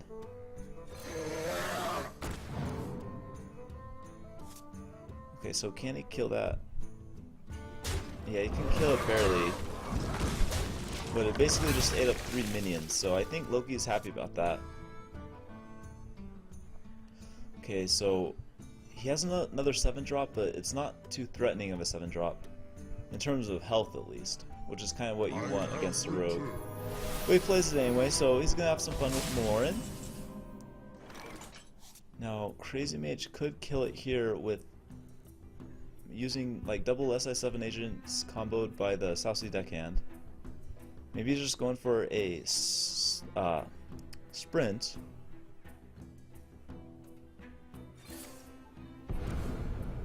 Ooh, backstab's nice as well. That would just straight out kill it if he trades his Azure Drake into it. Nice. So backstab's hella strong. Oh my god, he's not gonna do it.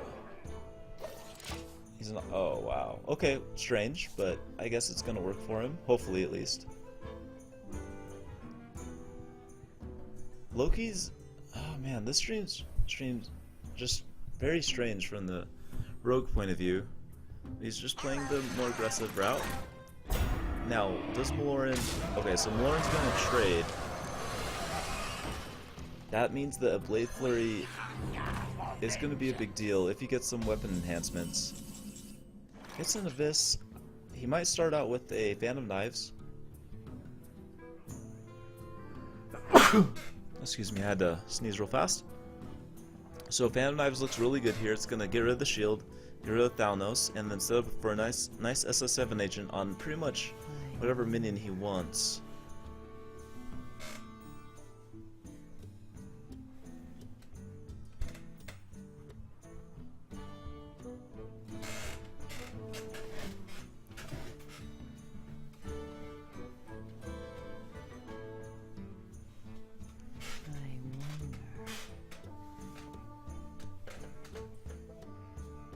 So I would vote for that plan.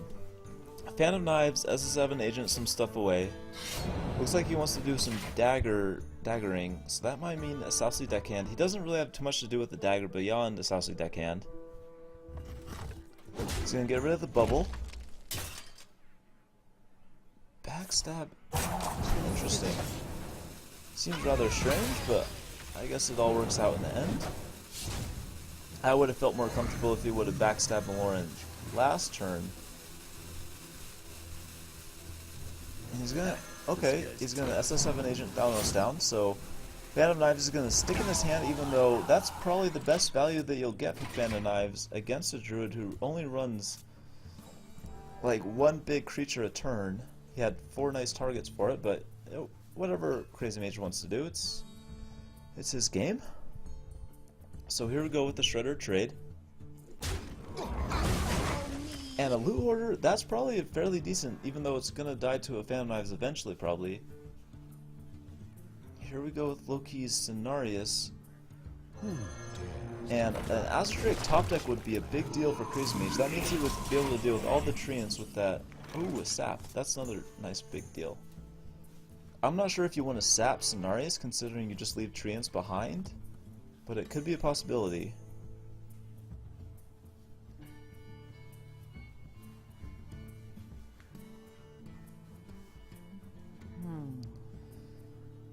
Other plays could be, he could do some Lotheb, and then that would set him up for a 7 agent So if he trades here, that means that he's going to do Phantom Knives, which again I like. He has 4 targets to absorb the damage. I wonder. He might start with the Phantom Knives, just get this some card draw. Play Flurry. He has one already, so he doesn't need 2. He needs some weapon enhancements to make those actually viable. Choose soon. And I think this is where the... I'm not sure. I was going to say that the over-aggression is actually kind of biting him, but he's doing alright. He has plenty of cards. He's able to establish a board.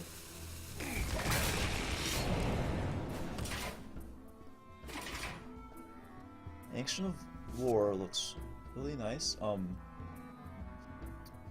Looks like he's just going to Wrath for 3 along with Ancient of War. And the sap is in hand, so that's probably going to be sapped. But obviously it's nice if it eats up a sap without, you know, actually dying after, so I don't think he'll die here. The Violet Teacher is really nice, but she'll probably die after only summoning maybe 1 or 2 little guys, considering he doesn't have too many useful spells in his hand.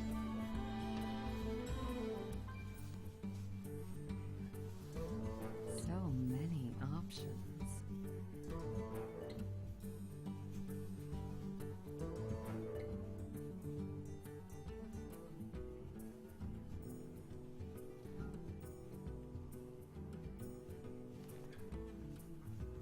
So I think the play here would be throw down your Violet Teacher, sap the Ancient of War, and then I guess just dagger the face and re-dagger, unless he wants to like do other things with Lotheb. But that wouldn't really affect the board too much, considering no spells in Loki's hand. Choose soon. So many options. So it looks like he's going to go with the Violet Teacher. He has to hurry up. Pay attention, class. I see. Oh, okay, so no sap. Just throwing out the minions. Now both these are obviously going to die, but obviously they absorb damage, and if he's worried about combo, that would be a nice play as well, considering Lotheb blocks out combo. The light does not discriminate. So a lot of nice minions on the board for Loki. Okay, so no weapon enhancements just yet for that Blade Flurry, and he really needs it. He needs to get... Okay, so finally we see a Deadly Poison. Deadly Poison will basically... if he does it right, he would have to run his face into the Ancient of War and then a Blade Flurry. So if he does this right, I guess he could kill... Nah. I don't think he could kill the Sylvanas. Because once he does the Blade Flurry, that means the South Sea Deckhand won't have charge anymore. So he won't be able to use the South Sea Deckhand to run until Sylvanas. So Sylvanas will probably live, but everything else could potentially die here.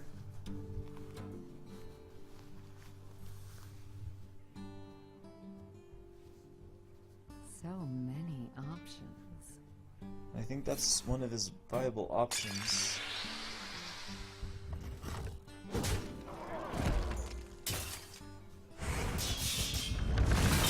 Yep, and that's what he goes for. Oh, okay, so nice. Choose soon.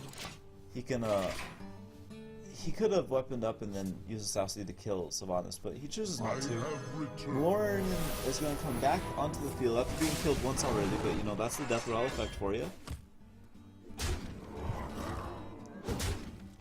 And Loki, wow, looking strong.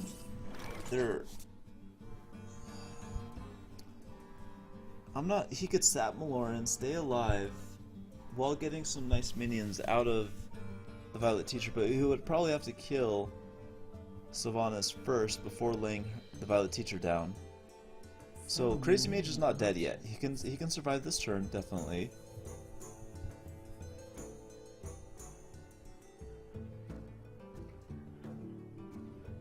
Pay attention, class. So he chooses not to kill Sylvanas just yet. So, I'm ready to kind of interesting. I think he has to keep the... I think what his plan here is to keep the South Sea Deckhand for lethal. He doesn't want to quite play it, and just keep it there for lethal. That means Sylvanas will probably steal the 1-1 while killing the... Unless... Does he have lethal? No, he doesn't. No damage from the hand, but he's probably able to develop... Oh my god, he has barely lethal with the Keeper of the Grove. Nice. So Loki's gonna take that game, and bravo to him. He's had some bad games, but let's just get into the game against these boys. So kill the music and get some game sound in here. Nice. Oh, we need to see CrazyMage. Yeah, we need to see Hermax's. Oh, we can't see Hermax's hand. Okay, so let's reload this. We've been watching Hermax all night anyway, so yeah, let's just watch this from Hermax's point of view, just to make sure that we can see it, and then grab CrazyMage's point of view as well. Okay, hopefully that works out. Nice, the code cards have loaded, and we are into this game. Obviously, it's going to be Rogue versus Druid for a while, and then we're going to have Rogue versus the Mage of GodMaste.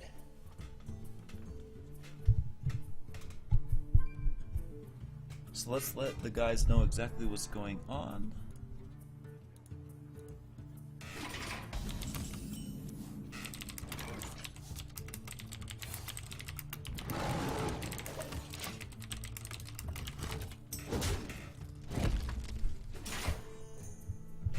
Okay, so no ram for the Druid just yet. CrazyMage is setting up a Goblin Auto Barber, juice up his weapon a little bit.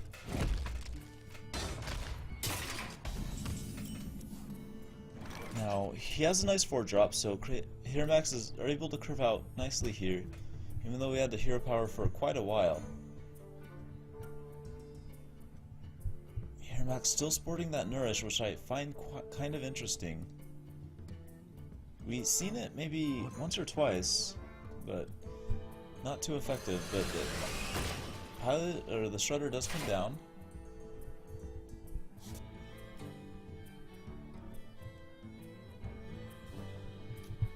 Okay, so CrazyMage's hand, he has some options. Hopefully, so usually in his previous games, we just saw him go face in this situation. But hopefully he actually trades his Goblin Auto Barber in, at least, because that's a favorable trade.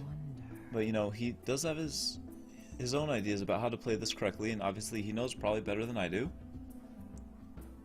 Okay, so he does trade in the Goblin Auto Barber. Crocodile comes out, which is nice considering it won't die to the weapon. So Crocodile probably above average draw in this specific situation.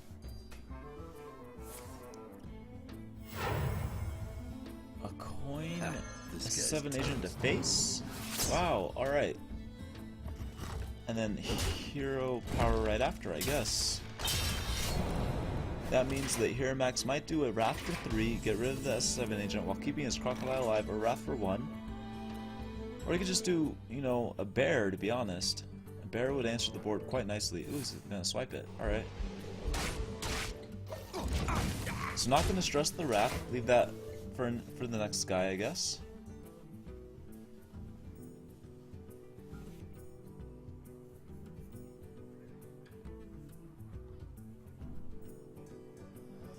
Now, as far as CrazyMage's turn, he has an Azure Drake to do some cycle. It trades fairly well with the board.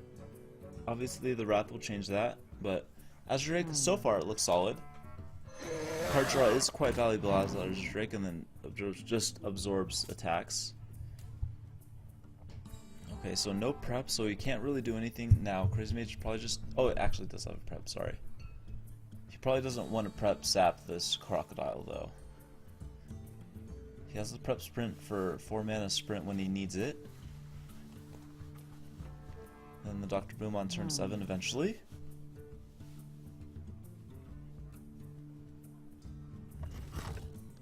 So he was debating whether to attack or not. It looks like he went for it, considering he might just weapon up next turn. Wrath is going to go down for 3 probably. Yeah. Trade in this Crocodile, I guess. That's going to leave the Shredder down there, do some serious work, and he has a lore to refill his hand coming up. Now, CrazyMage attacked last turn, so that probably means that he's going to redagger this turn. In combination with maybe a prep sprint, to be honest. I think that would be solid.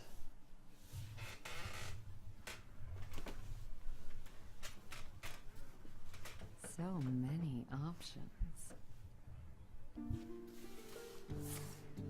So he's gonna start out with the prep sprint, give him 2 mana to work with whatever comes out. If this looks really juicy, it would kill the first half of the Shredder at least. If, backstab also works if he wants to run his face into it. So he has a Violet Teacher for next turn. Probably not going to be useful just yet. So looks like he's leaning more towards the backstab. That's going to allow him to actually re-dagger up.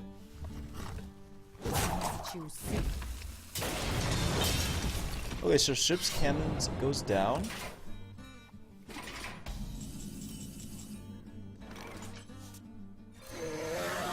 Looks like an Azure Drake along with a Hero powers the play. He gets a Dr. Boom, which would have been nice the card before, but he gets a little late, but hopefully Ragnaros is going to do some serious work. We do see 2 saps. So Ragnaros is almost guaranteed to get sapped when it does come down, but hopefully Dr. Boom eats up 1 sap before such Ragnaros does come down. Now, CrazyMage has so many cards that we actually need to hover over to make sure we see everyone. This looks like he's just going to play out Dr. Boom.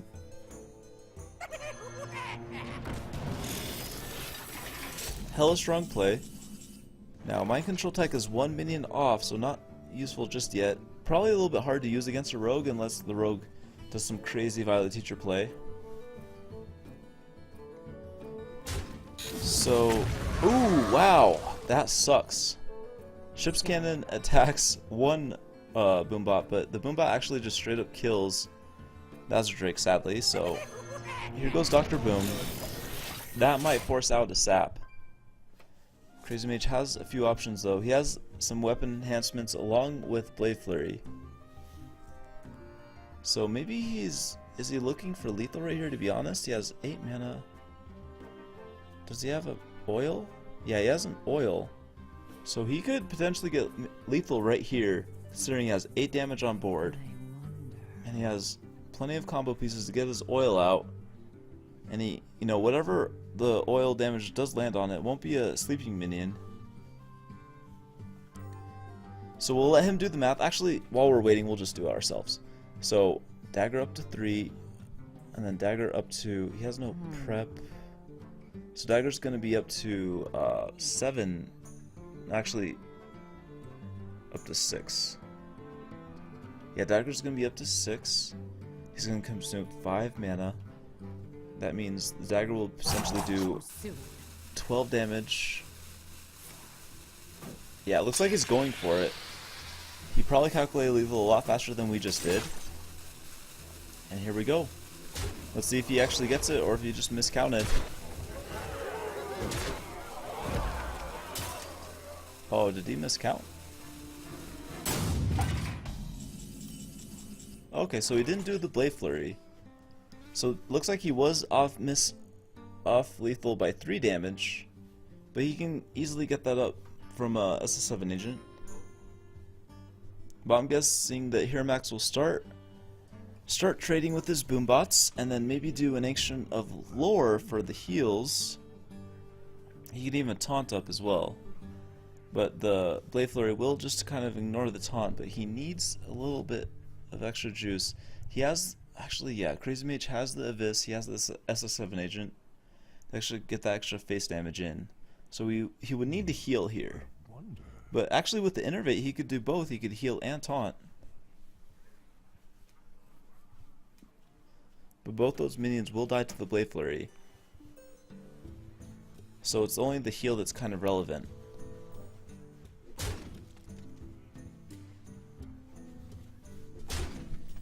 Okay, so here we go with the Boombot trade. Ooh, wow, hitting face for 4. That's a big deal. He has to heal here. Okay. Now he's up to 11 life with the taunt in hand, so the Blade Flurry won't kill the taunt. Ooh, the second oil, that has to be lethal, right? That's gonna juice up the weapon way too much. Plus he has the Abyss. Yeah. So he needs a nice combo starter. He might use the sap as a combo starter. Never mind, he's just gonna do the Azure Drake and then this for 5 and kill him with his weapon. Nice. Well played.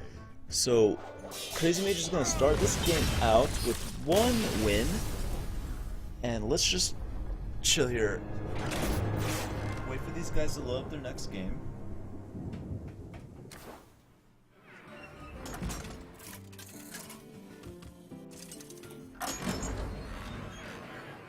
Alright, so we're into game number 2. Obviously they didn't take long loading that. Okay. So CrazyMage is looking fairly good. He tied in the first game against Loki, and he's off to a strong start against TerriEN. So he's looking good as he does all his games.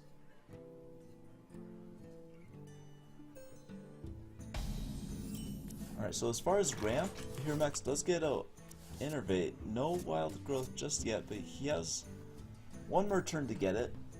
And he has a nice 3-drop too, so he would definitely like to get it. He doesn't get it. He's just gonna hero power and do a shade next turn.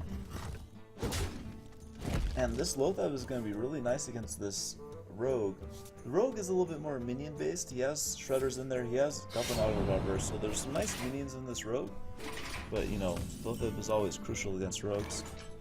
My control tech, probably not going to see play unless he's running low on things to play.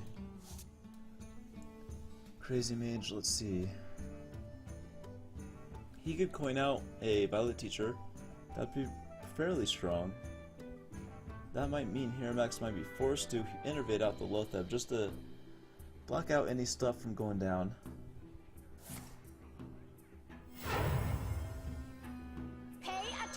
Class. Yeah, that's what he goes for. Oh, double innervate. Wow. Does that mean one has to go down here with the Lothab just to block out any spells?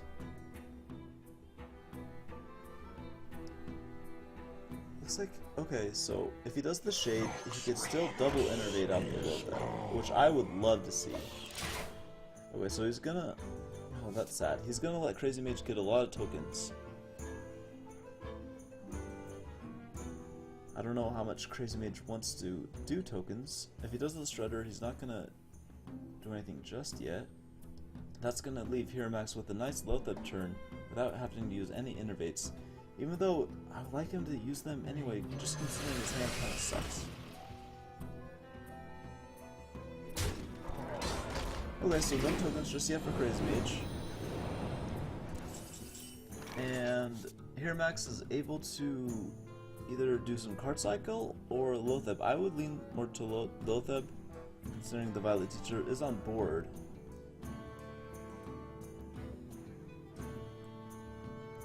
Or maybe he's trying to bait out CrazyMage from actually summoning tokens with the Mind Control tech. That would be rather meta play. Now as far as trading, looks like he's gonna start trading his shades away. Which, solid against a Rogue. You don't really need those shades. As long as you're able to maintain board control.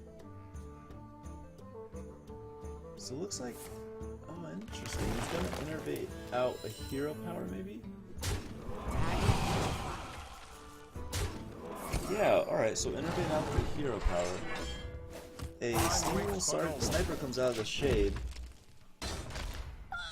Which is, you know, an average minion. I mean, it's not too impactful. He'd probably want a 3-attack minion, just in case he wanted to trade into the Lothab.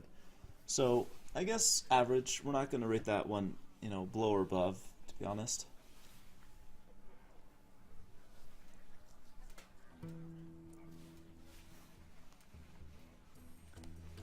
Now, CrazyMage, what does he want to do now?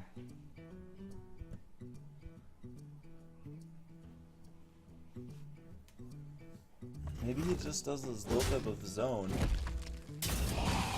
Oh, he's gonna just dagger up and Goblin Auto Revolver, I guess. Okay then.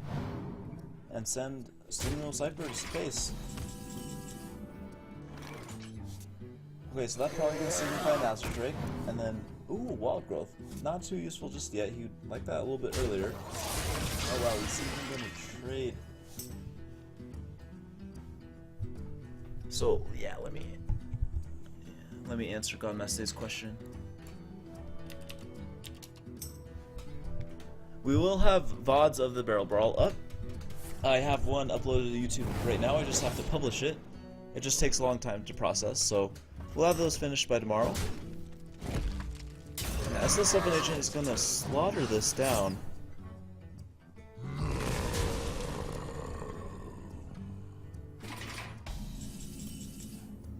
Okay, so turn 7, not any nice 7 drops. Usually druids have plenty of 7 drops, but he's not that lucky. Ooh, okay, so he has the Wrath, and it looks like he's just gonna use it for 4. Kill off the SS7 Agent. Now HeroMax could trade his Steamroll Sniper along with his face, CrazyMage, get his face down a little bit.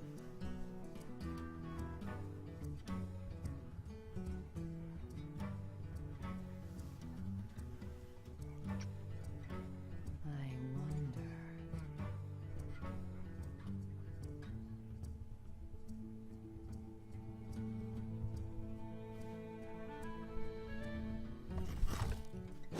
Okay, so looks like that's what his plan is. He didn't want to go... Okay, so yeah, SS7 Agent, it's not comboed. Okay, there's the combo piece. Alright, there it goes. Ha, this guy's toast. Steamroll Sniper has been alive for 3 or 4 turns now. So Steamroll Sniper doing a lot of work. The lore is going to be nice. Get some card draw. Ragnaros obviously will get sapped if it gets played. Savage Roar is nice, but he already has one, so maybe not the best draw. Prep, okay, so CrazyMage has to throw down the Lothab. It's pretty much his only minion that's viable. He might throw down the Thanos just for cycle. Now, does he run his face into... Okay, so how does he want to trade his face here? He probably has to go for face now, considering he could have killed the Ancient of Lore with the Sino Sniper, but he chose not to. Oh, he's just gonna sap it. Wow.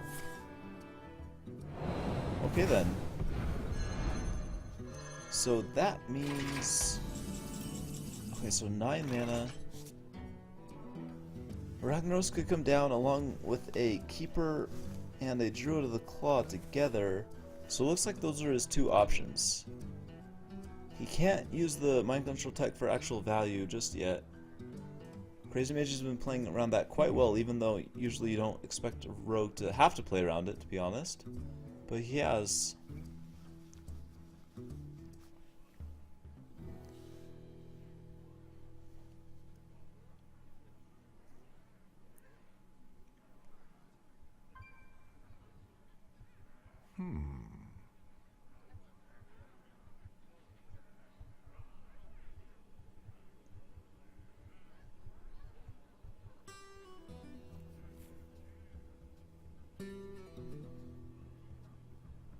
Okay, so I guess he's just trying to figure out, like the play that we mentioned before, Ragnaros or Druid of the Claw with the Keeper of the Grove. It would really not have a good target. So I guess Ragnaros does kind of feel like the better. And we know that the hand... Ooh, going for face. Does that leave lethal? Okay, so 5, 10... Yeah, that's lethal. Alright. So CrazyMage just has to get there. He's gonna overkill him by 1, basically. Or 2, yeah. Nice. So CrazyMage takes that game. That leads CrazyMage the winner of this. It's going to be CrazyMage versus GodMaste, as we mentioned before. Both these opponents look fairly solid. I mean, obviously GodMaste has been killing everybody all night, and CrazyMage has been doing fairly decent. So, alright, let's relax, get into this game right here. Okay, so as far as opening hands, GodMaste has his Mana Worm that he's been loving all night. He has his Mad Scientists that have been doing a lot of work for him. CrazyMage has kind of a slow start. Maybe he would want some like backstabs, SS7 Agent, stuff like that in his hand rather than Blade Flurries, Thalnos. I don't know if he really wants that in his opening hand, but you know. Oh, hold on. I need to answer Terry's question.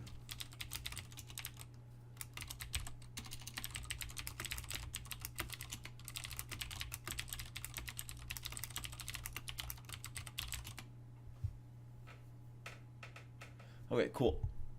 So like we can see there, Terry will be the last game against CrazyMage. CrazyMage logged on later tonight, so he just kind of has to do all his games all together, which is cool.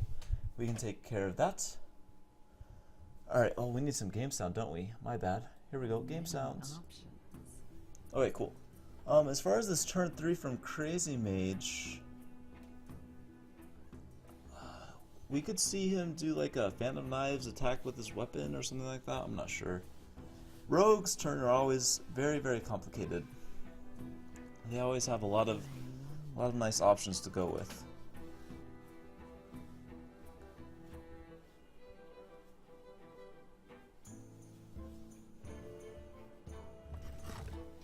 So he does a weapon attack, and he's just gonna refresh his weapon. I guess that means that Shredder, I'm not sure, maybe he's trying to set up for a Thanos Phantom Knives, to be honest. But Shredder will probably be the play next turn, and that might screw up his Phantom Knives gig. And as far as the secret, it is counterspell, but we'll just make sure that there's no game glitches. But yep, counterspell did go up, so that means maybe a prep has to go down here just to bait out the counterspell. He's thinking, obviously he doesn't know, he could think it's like Mirror Entity or something.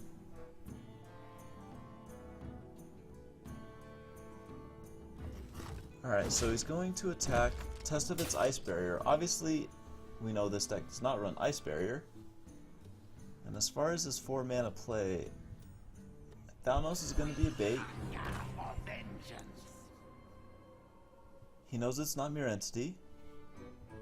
And how does he want to play this? Prep is going to be another bait, or Prep is going to get rid of it. Now I guess he's going to go with a Blade Flurry and kill the two damaged guys, and that's going to kill him, considering the spell damage from Thanos. And I guess that does work out in the end. Ooh, never mind. So you're just going to let Thanos die. So, that sucks. I guess he doesn't want to waste a Blade Flurry just yet, considering it's like your burst. Backstab's gonna be nice. So right here, we could see him backstab the Shredder, do a Phantom Knives, and that would kill 2 minions. And then he has the weapon attack to actually finish off the mana worm. So many options. Looks like that's what he's gonna go for. I don't know, I like it. I mean, it deals with the board nicely. It cycles some cards, or a card at least. Even though you are down to 20 life, it's kind of dangerous. He gets a Goblin Auto Barber, alright, so the secret that goes up is Counterspell, so he has obviously a lot of spells in his hand. So we might have to bait out that with like a Sap, considering Sap shouldn't be too important in this deck. Just gonna re-dagger.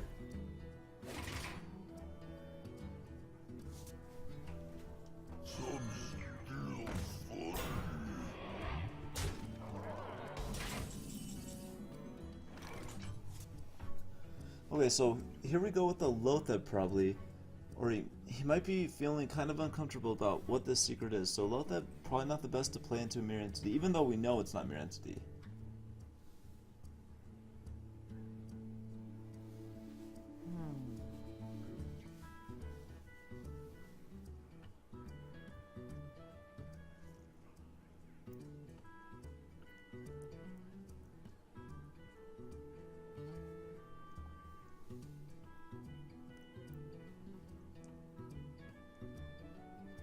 So many options. Other plays beyond the Lotheb. A Shredder looks nice, and then he could, you know, test out the secret with the Sap on the Lotheb. And it looks like that's what he's going to start to do. He's going to realize the counterspell is there to take it out. That'll allows him to combo the SS7 agent.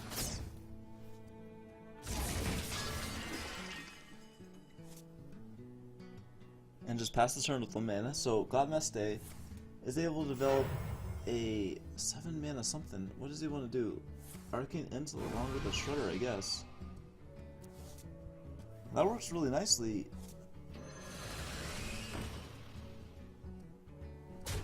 Going straight for face, not really stressing the SS7 agent.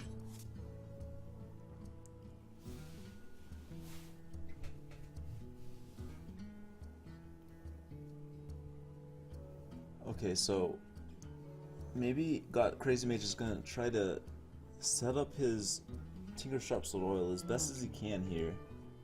Actually, take advantage of GodMaste's lenience against keeping that SS7 agent on the board.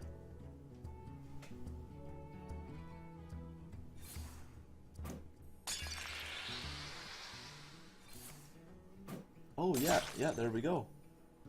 Now does he do a Blade Flurry as well? That'd be really, really nice. So this is his kind of a burst turn, even though he's clearing a lot of stuff. Ooh! I don't think the GodMaste will have too much to actually activate that egg. So that's probably going to be just AoE protection, even though CrazyMage has already done 2 of his AoEs out of 4.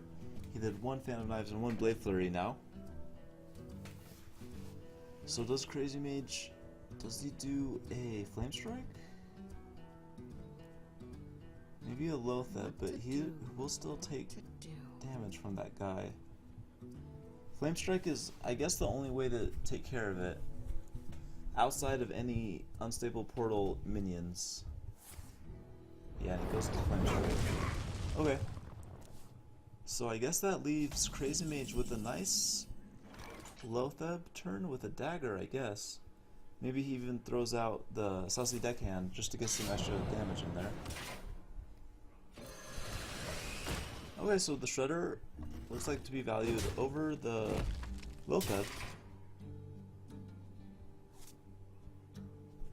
Now GodMaste has a Frostbolt to take care of that. Juice up his Mana Worm in the process. Ooh, Succubus. One of the best ones behind a Millhouse. Definitely a solid minion. Can CrazyMage essentially capitalize on that opportunity?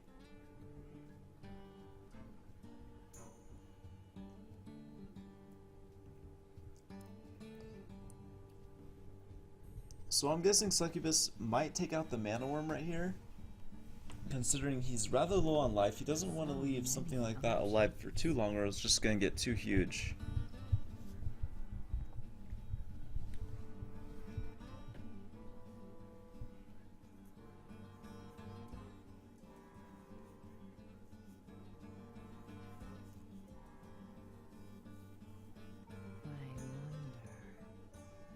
He has to play his minions out. I don't know if he really wants to play any spell, even though he could potentially play 1 spell. I highly doubt he wants to go for any of that.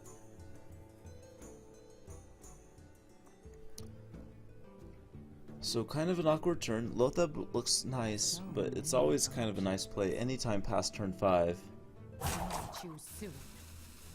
Oh, he's actually gonna sap a Loatheb.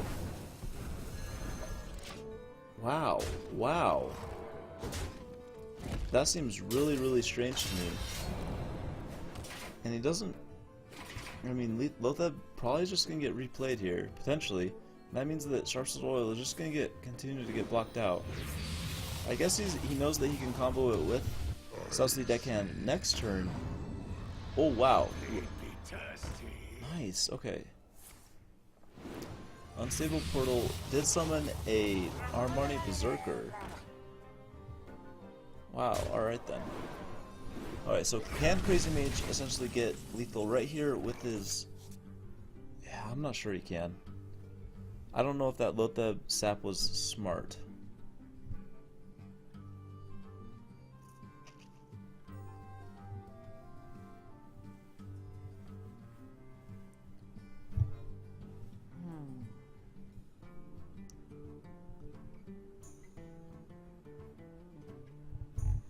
So as far as this turn, he could obviously get Saucy Deckhand. It's going to go up to 5 attack, and then his weapon's going to go up to 4. So he is like 2 damage off lethal. But, you know, the extra 2 damage is kind of a big deal. The Lothep really blocking out what he wanted to do. Can he even survive this turn, to be honest? I don't think he can. He would have to send the South Sea Deckhand into the Murloc, I guess. Looks like he's just gonna go with attempt to lethal, even though he knows he doesn't have it.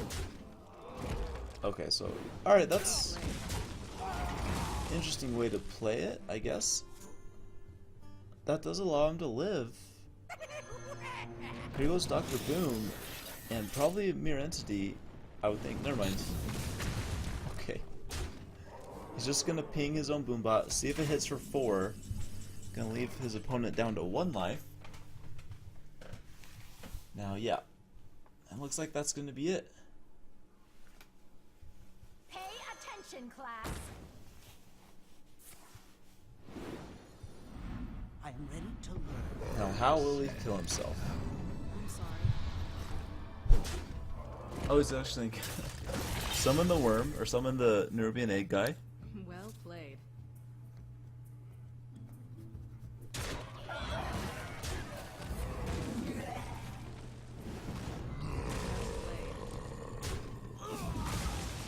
And Boobot hits for 2. Nice. And the game number 2, GodMaste versus CrazyMage. GodMaste has won the first game, and so GodMaste has pretty much won every game tonight. And this is the last opponent. This is the last game. So if GodMaste wins right here, he'll basically have a perfect record with this really nice tempo-based mage. CrazyMage, will he be able to take down this mage of himself? It's probably a nice pun there, but I missed it.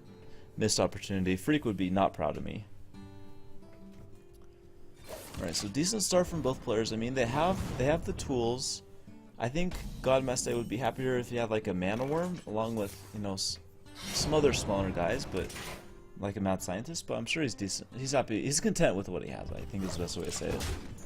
CrazyMage going with a. Alright. We have many. So GodMaste is gonna develop a secret. And we know it's Mirror Entity, but as far as what minion he'll actually get out of that, it's probably going to be a 3/3. CrazyMage might test this with the coin. And what he could do is he could test it with a coin as a 7 agent for 2, considering he'll... And then kill the Kirantor with his face. He'll know that the S7 agent will get proc though, so he has to play this.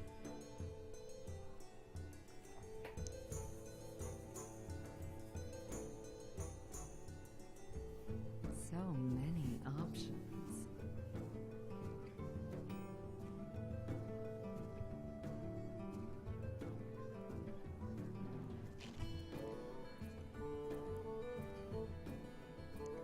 Yeah, he has to play the S7 agent. But it's a decent minion to get Mirror Entity. I mean, the Mirror Entity costs 3 mana, this is 7 agent costs 3. I mean, it's a fair trade. Now, does he throw his face into the Kirantor? I think it's probably the best bet. Yeah, he goes for it. Now, Frostbolt could answer his opponent's S7 agent while keeping your own alive, but he chooses not to go for that. Just gonna develop a Shredder and go for face. Now, CrazyMage, I guess he starts by trading into his opponent's Shredder.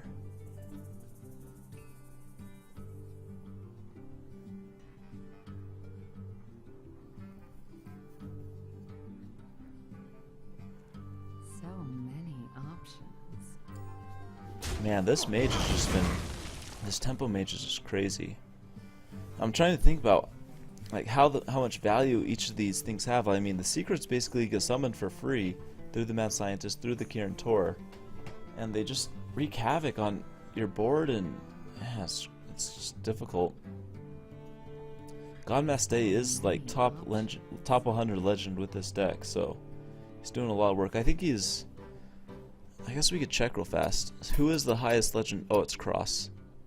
GodMaste is 132, Cross is 32, and then Koroneko is 40.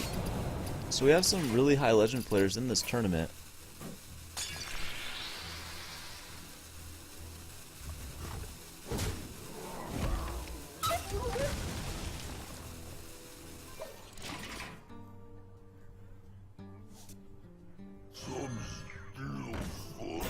Okay, so Sludge Belcher's gonna go down. And does that mean a heal bot is forced to go out, or probably a Loatheb? I think a Loatheb would work a little bit better, considering it trades fairly well with the board.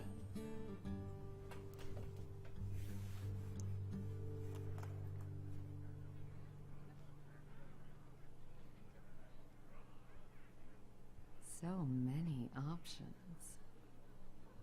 Yeah, Loatheb looks nice. He is rather low on life, and we know GodMaste runs fireballs, but usually GodMaste doesn't use the fireballs for lethal. He usually uses them for control. So he's just gonna ping. Gets his opponent down to 10 life, and he does have 2 frostbolts, so that could be considered burn. And I guess whenever he does get a firebolt, that is lethal. But you know, the anti-kill bot will come into play here soon.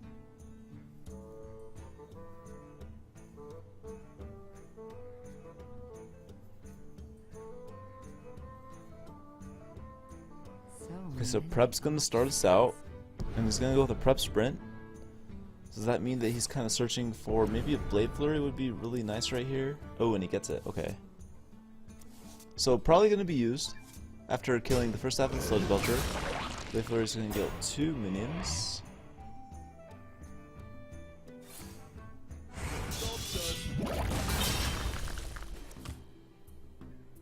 I'm sorry. Okay, so here we go with lethal. I mean, 2 Frostbolts are gonna do the work. And GodMaste is undefeated for the night. That's his last match. CrazyMage still has 1 more game. So let me just make sure everything is cool.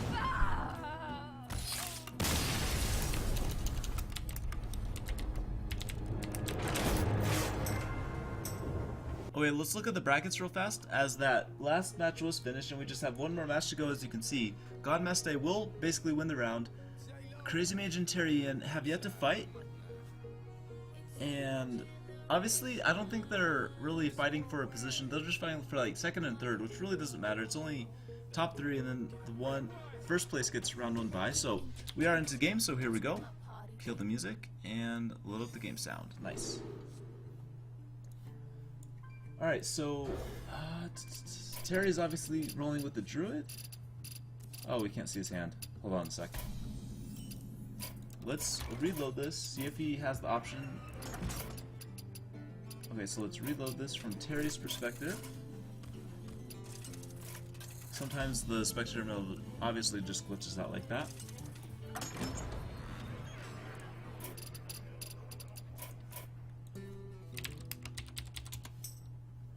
Okay, so here we go.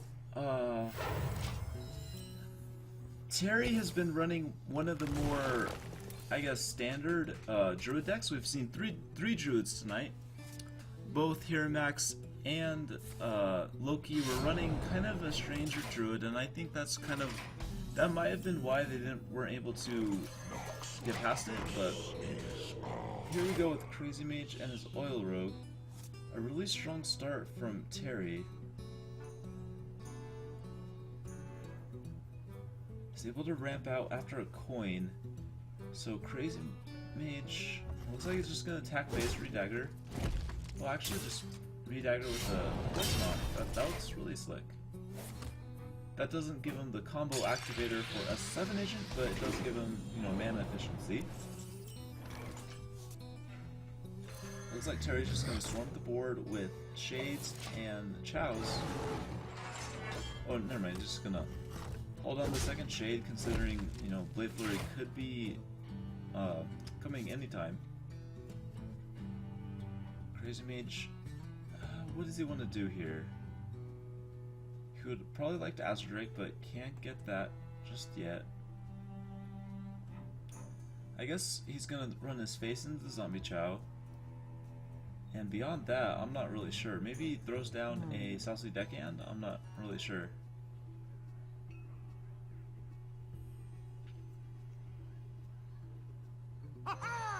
Yeah, so the Southly Deckhand will go down. And is this as good of an agent? The face, maybe? Yeah, it's the face. Oh, wow. Everything is the face.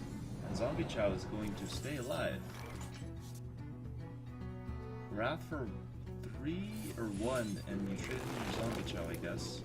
And what he Wraths for. So he Wraths for 3, Hero Power for 1, and Zombie Chow is going to stay alive along with the Shade.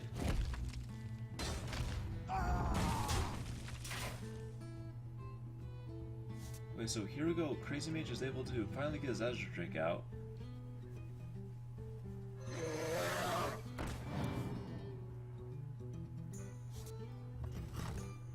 Finally, CrazyMage goes with the attack to kill Zombie Chow. Now he's at the full life. He just passes the turn after throwing down his I have no trait. time for games. Now, how will the Shade... Yeah, so the Shade's actually going to come out. That means Phantom Knives might get some nice value here. Maybe after a Sap. Sap on Sylvanas is quite common. I guess probably the easiest answer for rogues to deal with her.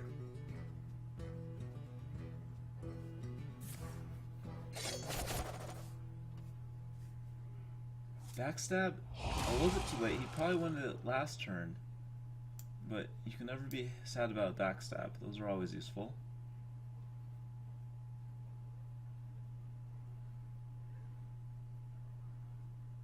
So I'm guessing that he either daggers up here, yeah, he's gonna dagger up, keep Sylvanas alive for now. Action of Lore is gonna get some nice card draw. So Force of Nature, BGH. BGH probably won't see too much value, to be honest. I highly doubt CrazyMage will oil up something to 7 attack and let it just sit there. So TerriEN.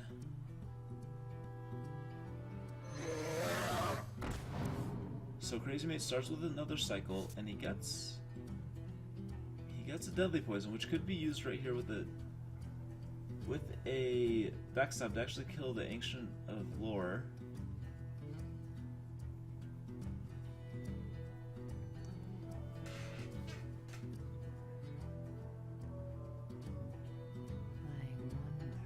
These rogue turns are so complicated. Like I would say the rogue is one of the most difficult classes to play. Like I'm trying to predict some of the moves that he makes, but it's just so difficult. I made a oil rogue video a long time ago, like a month ago, and it was rather fun. It's one of my most popular videos, and just the complexity of this deck is rather interesting. I have no time for games. Sylvanas goes down again after being sapped, and she basically just got healed. But that means that does a backstab go down and you just trade in your Drake? Not really sure.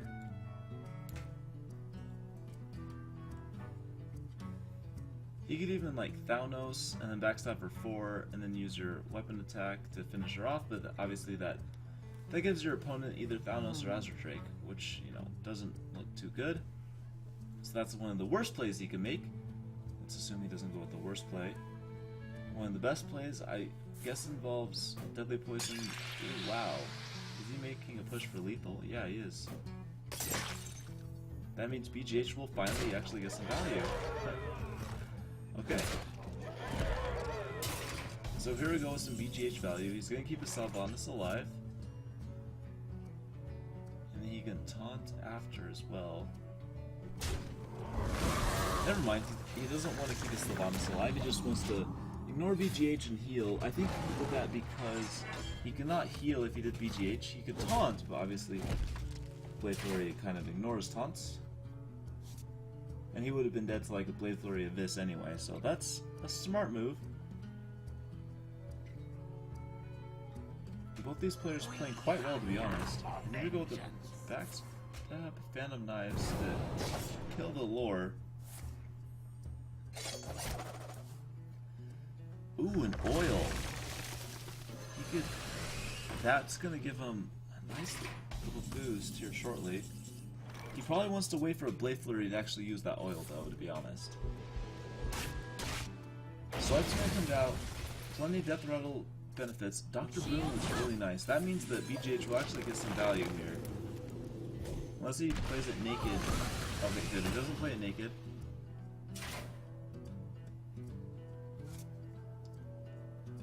The This might be a Dr. Boom turn, and then maybe SS7H for face. This guy's toast. Yeah, that's what he does? Okay, cool. So here we go with the BGH. I almost... Oh, even a swipe. Wow. So he's gonna allow his Shudder to eat up some boombox. Pyromancer, okay. Interesting. And that means that Terry is basically able to stabilize at 12 life.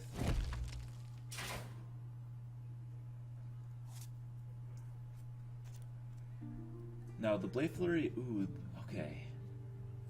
So I think he has to survive one more turn, get a combo, actually, will he just, trying to think. If he oils right now, he's basically cutting the Tinker Sharp's oil value, like, down to a quarter of what it could be.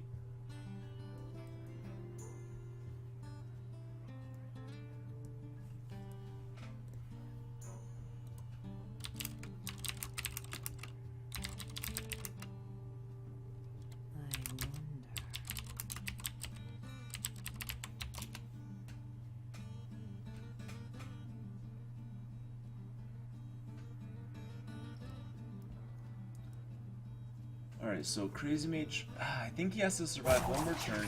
Yeah, he's just gonna pass the whole turn. I could have seen him there attack face. But it looks like Lore is just gonna heal.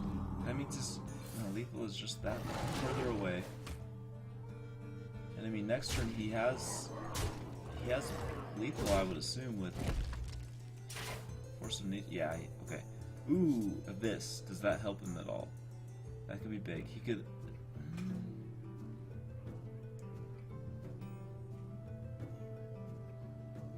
Interesting. He's gonna Blade Flurry. Dagger. Okay. And just attack. I mean, next turn. Does he have Bleed? No, he can't have Bleed for next turn. Wow, this is so close right now.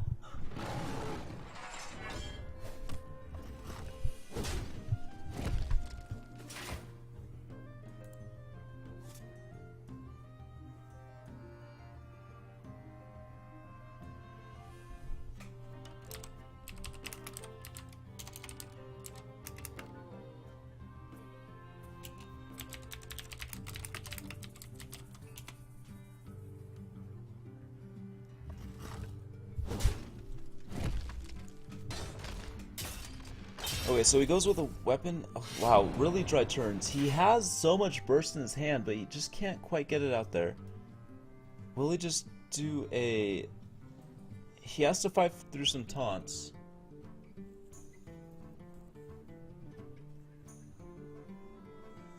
Oh, is he gonna actually Abyss? Is he gonna double Abyss? He has to do something to here to survive. I don't... Okay, yeah. This is crazy. It looks like he has to double with this after doing the oil, and he just passes. That means he's dead. Force of Nature's gonna kill him. Nice, so TerriEN's gonna take this game 1. I must safeguard the land. Cool, so we'll go a quick commercial break, and we'll set up the next game. We'll be right back.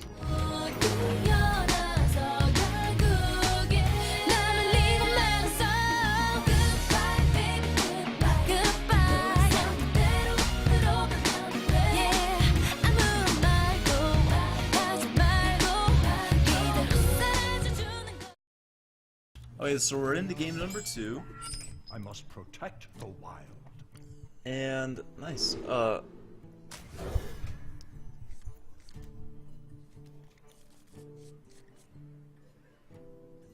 Looks like a strong ramp from TerriEN with the innervate. Hold on a second, guys. I'm trying to coordinate with a few other players.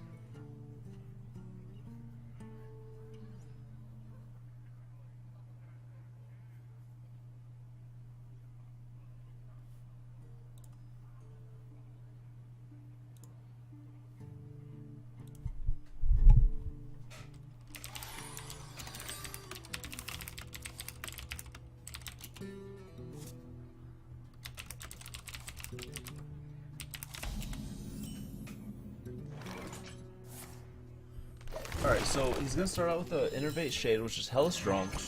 Now, CrazyMage could eventually sap it once it comes out stealth, but for now he's just kind of forced to stagger up. He's even gonna attack base. He realizes he has no turn 3 play. He has a turn 4 play.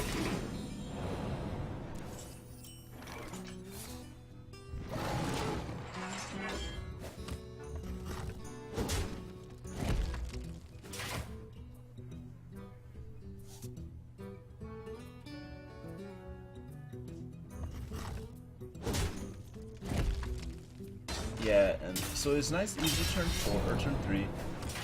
Does he do the deadly poison? No. It looks like he wants to combo that with the teacher, which would be hella strong.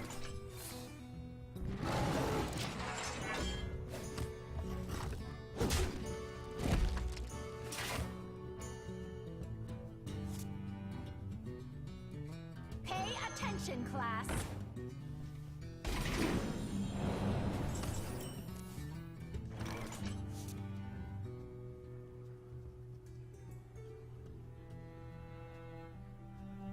Alright, so it looks like a coin Druid of the Claw is going to go down. He's actually going to trade his Shade in, which is nice. I mean, that's denying any potential minions from coming out.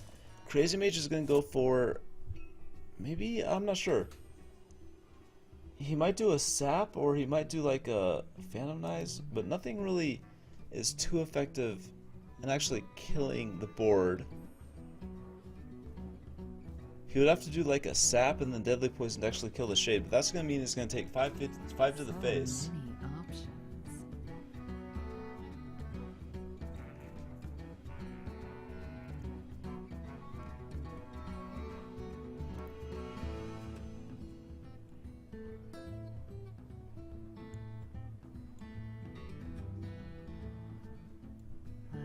Yeah, interesting turn. This is why I kind of mentioned earlier how Rogue is so complicated.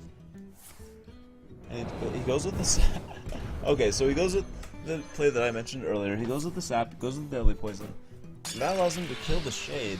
But I mean, I think TerriEN is happy to have CrazyMage eat such huge damage to the face. And he just replays his Druid of the Claw. Those are always fun to see in your hand. I mean, once they're in your hand, it's not like the choose one form. It's just kind of, you play whatever. Because right here it's like the choose form, and then right here it's just the Druid of the Claw thing. So those are cool.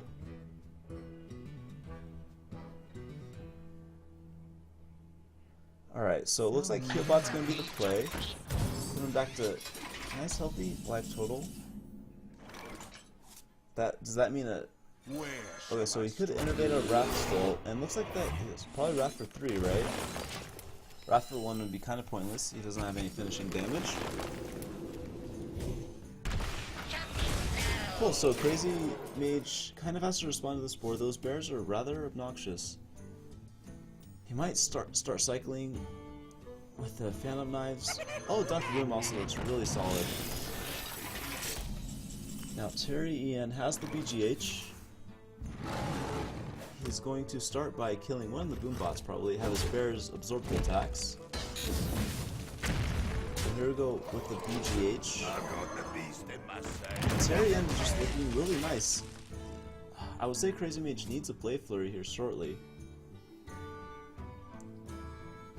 He might swing his face into the bear with 4 attack, or 4 health, and have the Boombot finish it off to hopefully get lucky to kill the BGH. I think that would be the best one to go with. But as far as other plays, he has the Sap, which is an option, but obviously from Terry's hand, a Sap would be really nice, considering he has nothing else to really play. So a Sap would almost be convenient for him, but CrazyMage, yeah, it looks like the Sap is going to go down. Now, he's going to throw his face into that, put himself at 14, which is basically the magic number. So whenever TerriEN gets to 9 mana, and whenever he's able to top that Force of Nature, that's going to be game. CrazyMage has already used 1 heal bot. I don't know if he runs 2, but hopefully he does. The lore comes in hand. That's going to be used. a nice card draw, and if he gets... Ooh, okay, so no such luck just yet. 16 cards left in his deck, and he hasn't gotten Force of Nature just yet. But he just needs a few more minions on board, and that's still lethal considering he has 2 Savage Roars. Now, he's probably calculating lethal with that right now, considering he'll be close. Yeah, he'll be 1 damage off lethal. Yeah, okay, so does he have lethal right here with the hero power? So each roar is 4 damage. Yeah, I think that's lethal. Yeah, he's gonna go for it. Nice. TerriEN just doing work. That means he's gonna win this as well. Well played. Bravo to him. And that's the last game of the night, boys. Thank you everyone for watching. We'll update the brackets, take a look, and then that'll be it.